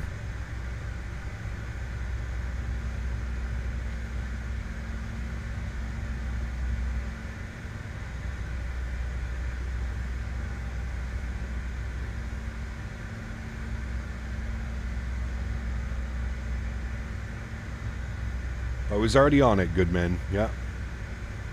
Do I use any NVIDIA filters? I do not, no. I do not.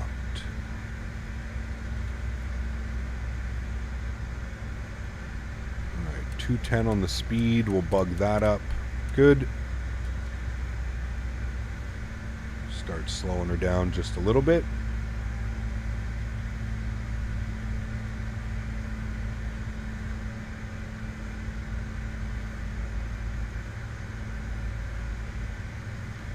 I feel like that would have been a good start. Somia, do you own the CRJ airplane? You have to buy the airplane before you can put liveries.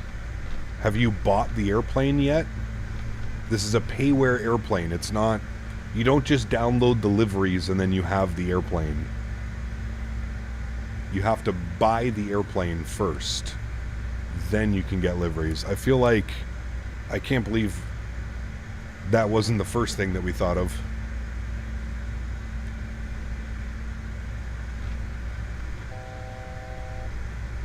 A little bit bumpy.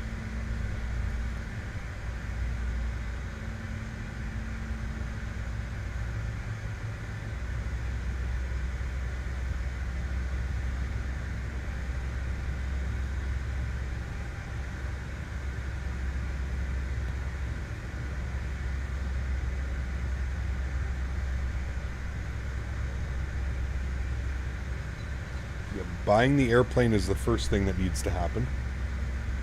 Then you can install liveries. Microsoft Livery Simulator, my favorite.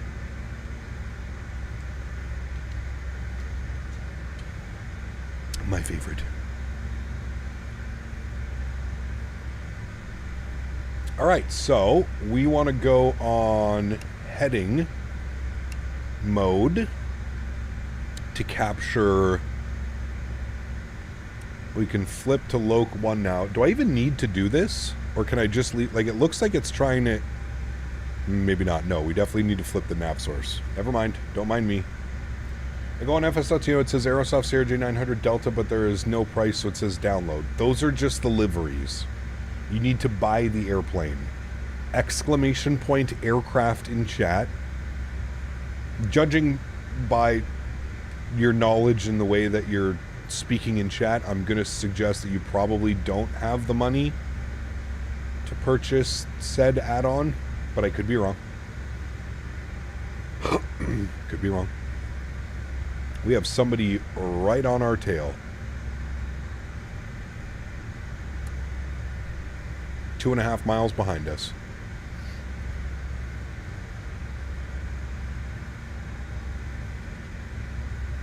Critical thinking and common sense has left this earth. Well, some people are very new to the hobby, and I think we have to remember that. We can't just jump to conclusions. That's why I was saying I'm surprised at this point nobody asked, do you even own the airplane? Myself included. But picked up the Aerosoft Brussels. That's nice scenery. Very nice scenery. A little bit heavy on performance, but nice scenery. Alright, we're slowing down to 210. I already had that bugged up, no problem. Alright, we're looking good. 210 is in. We're on radar vectors now, which is good. So I am going to try and get us set up as best as I can. What I'm going to do now is I'm going to get us pointed direct to Wayne. So we'll go heading... Make our left turn. We're landing runway 22, so 255 on the heading. Should be a nice intercept heading. Shouldn't have any issues with that. 255 on the heading. Nice. Whoever is behind me, you may want to vector. You may want to go out a little bit more. I don't know how well this is going to work.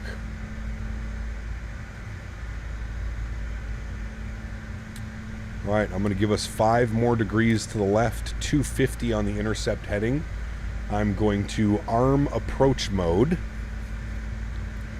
Let's see how she does. This thing struggled mightily. Oh, watch my speed. This thing struggled mightily with ILS approaches, so we're going to watch this very carefully here. Very carefully, we're going to watch this. Alright, localizer 1 has captured. Good start. Seems like it's capturing it nicely as well, so good start. Replay? Yeah, we'll start the replay. We're still a little bit early for the replay, but...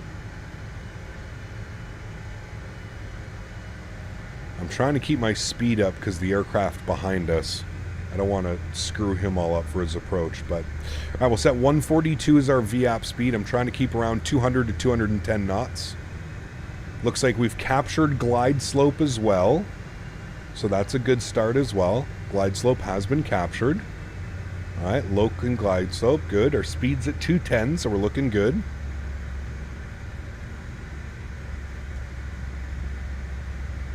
We're coming in awfully crooked, but that's okay. I'm at K-Boss now for work cap. I'll see you in the air. Hey, get ready to clean up that butter. Get ready to clean up that butter. Can't see much down there right now.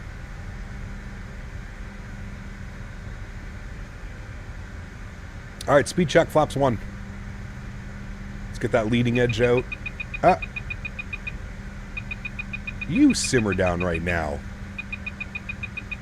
You stop it. We're like right on the line. Simmer yourself down right now. Good thing this isn't a check ride, chat. Good thing. Gear down.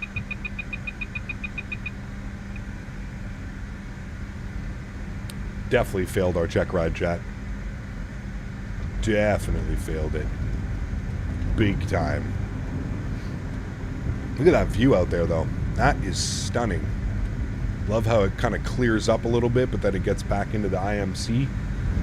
Nice. Blame Dan. Yep. 100% Dan's fault. It's the only person I could blame. Alright, we've got runway. All of the lights are on. Good.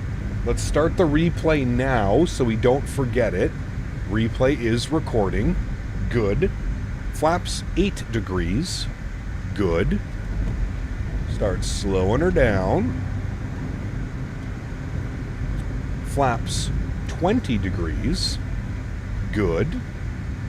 Slow her down. And we're approaching 160 knots. We will go flaps 40, which will be our landing flaps today. Good. Yoke cam can come on. 1,000. Good. There's our V speed. Make sure we maintain that. Good. All right, friends. My airplane. Enjoy the arrival, amigos. Enjoy. Now, this is a much more stable approach as I get used to how this thing hand flies now. I have to remember that, like, I have to have quite a bit of back action on the yoke. Just have to remember that. It's like right about there with SimCFI's settings is right where I want it.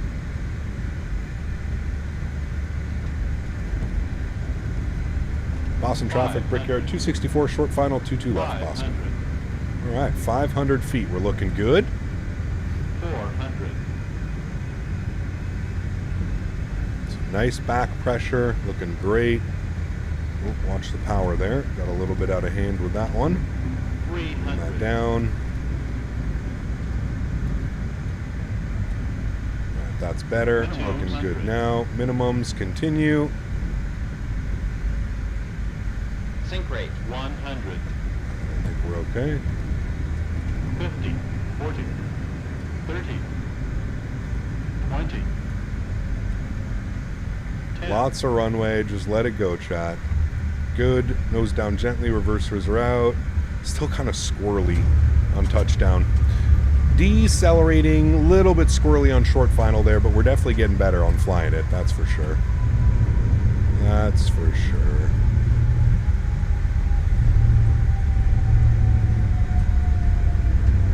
Are my reversers not working?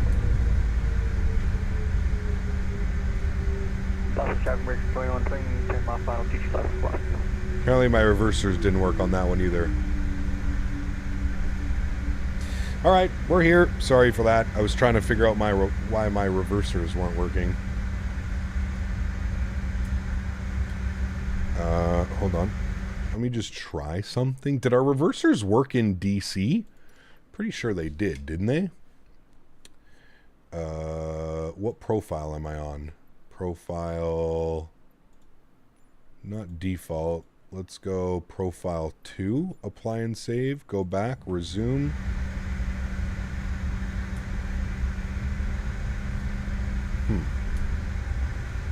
Reverse thrusters don't seem to be working. They fell off. Something happened. Also, a landed side load, so needed left rudder before touchdown. It would help with the wiggle. Could be. Yep. I always find very rarely do I land this and not side load it. I mean, the winds were blowing directly down the runway. 220 at 17 knots. We landed on 22. So, I feel like I always side load this, no matter, even if I land straight into the wind. I feel like I always have, it always kind of does like that doom doom doom doom doom thing when you touch down. But I don't know why my ground spoilers aren't working. Or not my ground spoilers, sorry, my reversers aren't working. I should be able to get them on the ground, right? Weird. Weird.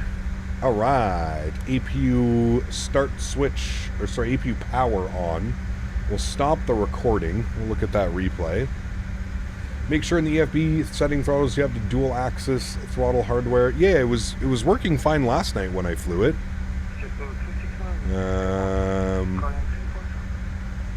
Yeah, dual axis throttle type.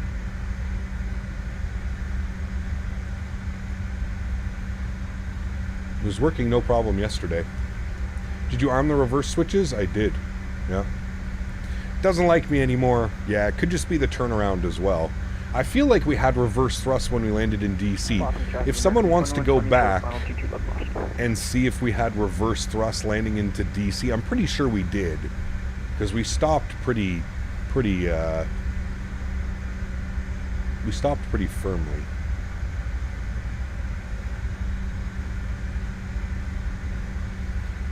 Star 777 dropping the $3 donation. Huge no floaties to you, my friend. Thank you very much for the support. Appreciate you, man. Thank you, thank you, thank you. Incredibly kind.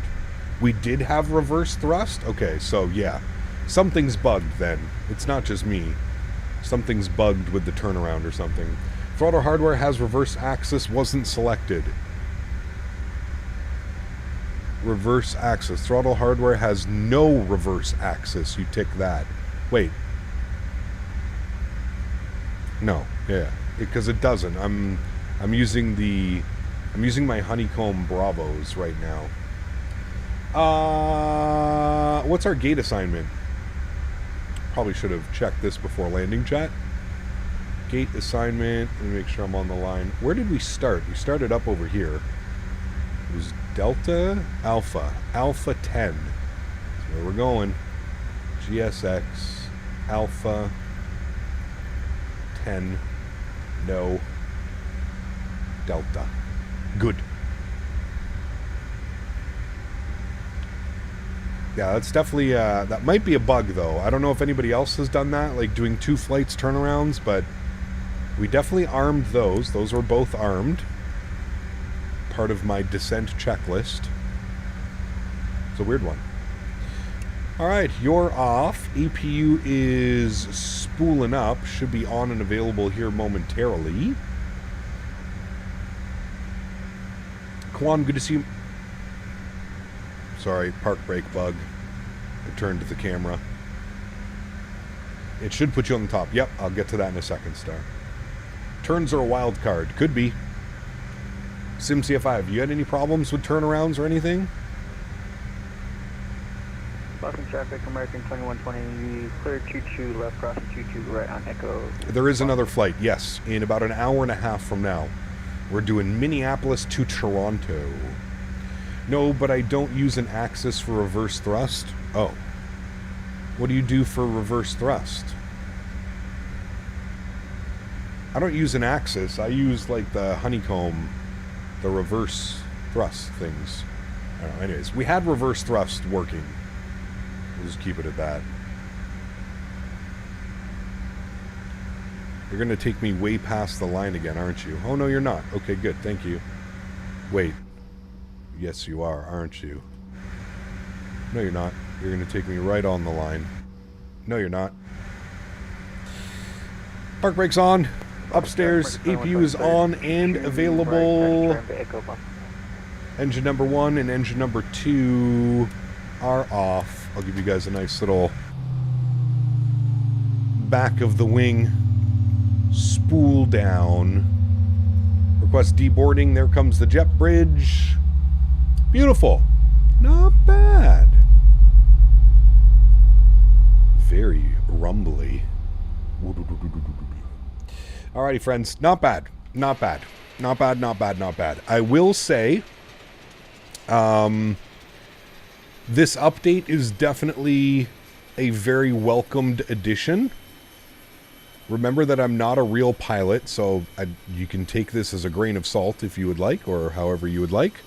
I still think that there is work to be done on this airplane. And I don't mean that like not trying to be negative or anything like that, but I do think that if you're going to call this product a version 2, and you're going to actually be serious about calling it a version 2, it definitely still needs some work. And I think that everybody is understanding of that. I think at this point, honestly, is like, as the community, I think we're just happy that this aircraft finally got an update, right? I think, can we just get to that? I think we're finally just happy that this aircraft has received an update. It's been 2 years since this thing has received any type of update. So at the end of the day, I'm just happy that it has received an update. Do I think the version 2 quota that is attached to it? No, not quite. We're not quite there. I think when the flight model gets updated, that's when we can finally probably call this a true version 2. If I, this to me is more of like a version 1.5, 1.4, whatever you want to call it. I don't think that version 2 is the words I would have used, but maybe eventually, like I said, once this thing gets a flight model update and once some things get a little bit tweaked, I could definitely see it being a little bit of a better aircraft. I like SimCFI's settings, but I may make a few little tweaks and changes. I don't like how much I have to pull back because my mind, well, maybe I just have to get used to it, but my mind is like I'm flying any other airplane. I don't have to apply that much back pressure. Like I'm almost like full deflection sometimes when flying this on like short final, and it feels a little bit weird. So maybe I just need to trim the aircraft out a little bit better, but yeah. Do you have issues with it losing lift when flaring like the Phoenix on landing with losing lift in this aircraft? Not really. No. I feel like the trim is a little weird too. It's like, I don't know if SimCFI is here. Is the aircraft really pitchy with like with trim commands? Because that's another thing that I've noticed. Like when I'm flying, or let's say like I'm flying an approach and everything's great, everything's fine, I go to make like a small adjustment on the trim and it just like woo, either like pitches so far down or so far up. And I think that's what's screwing me up on approach, is like I'm trying to make very small movements with the trim so that I don't have to apply. Like it just feels weird to me that like I'm having to apply nose down pressure sometimes when I'm on approach, and then I go to counteract that with trim.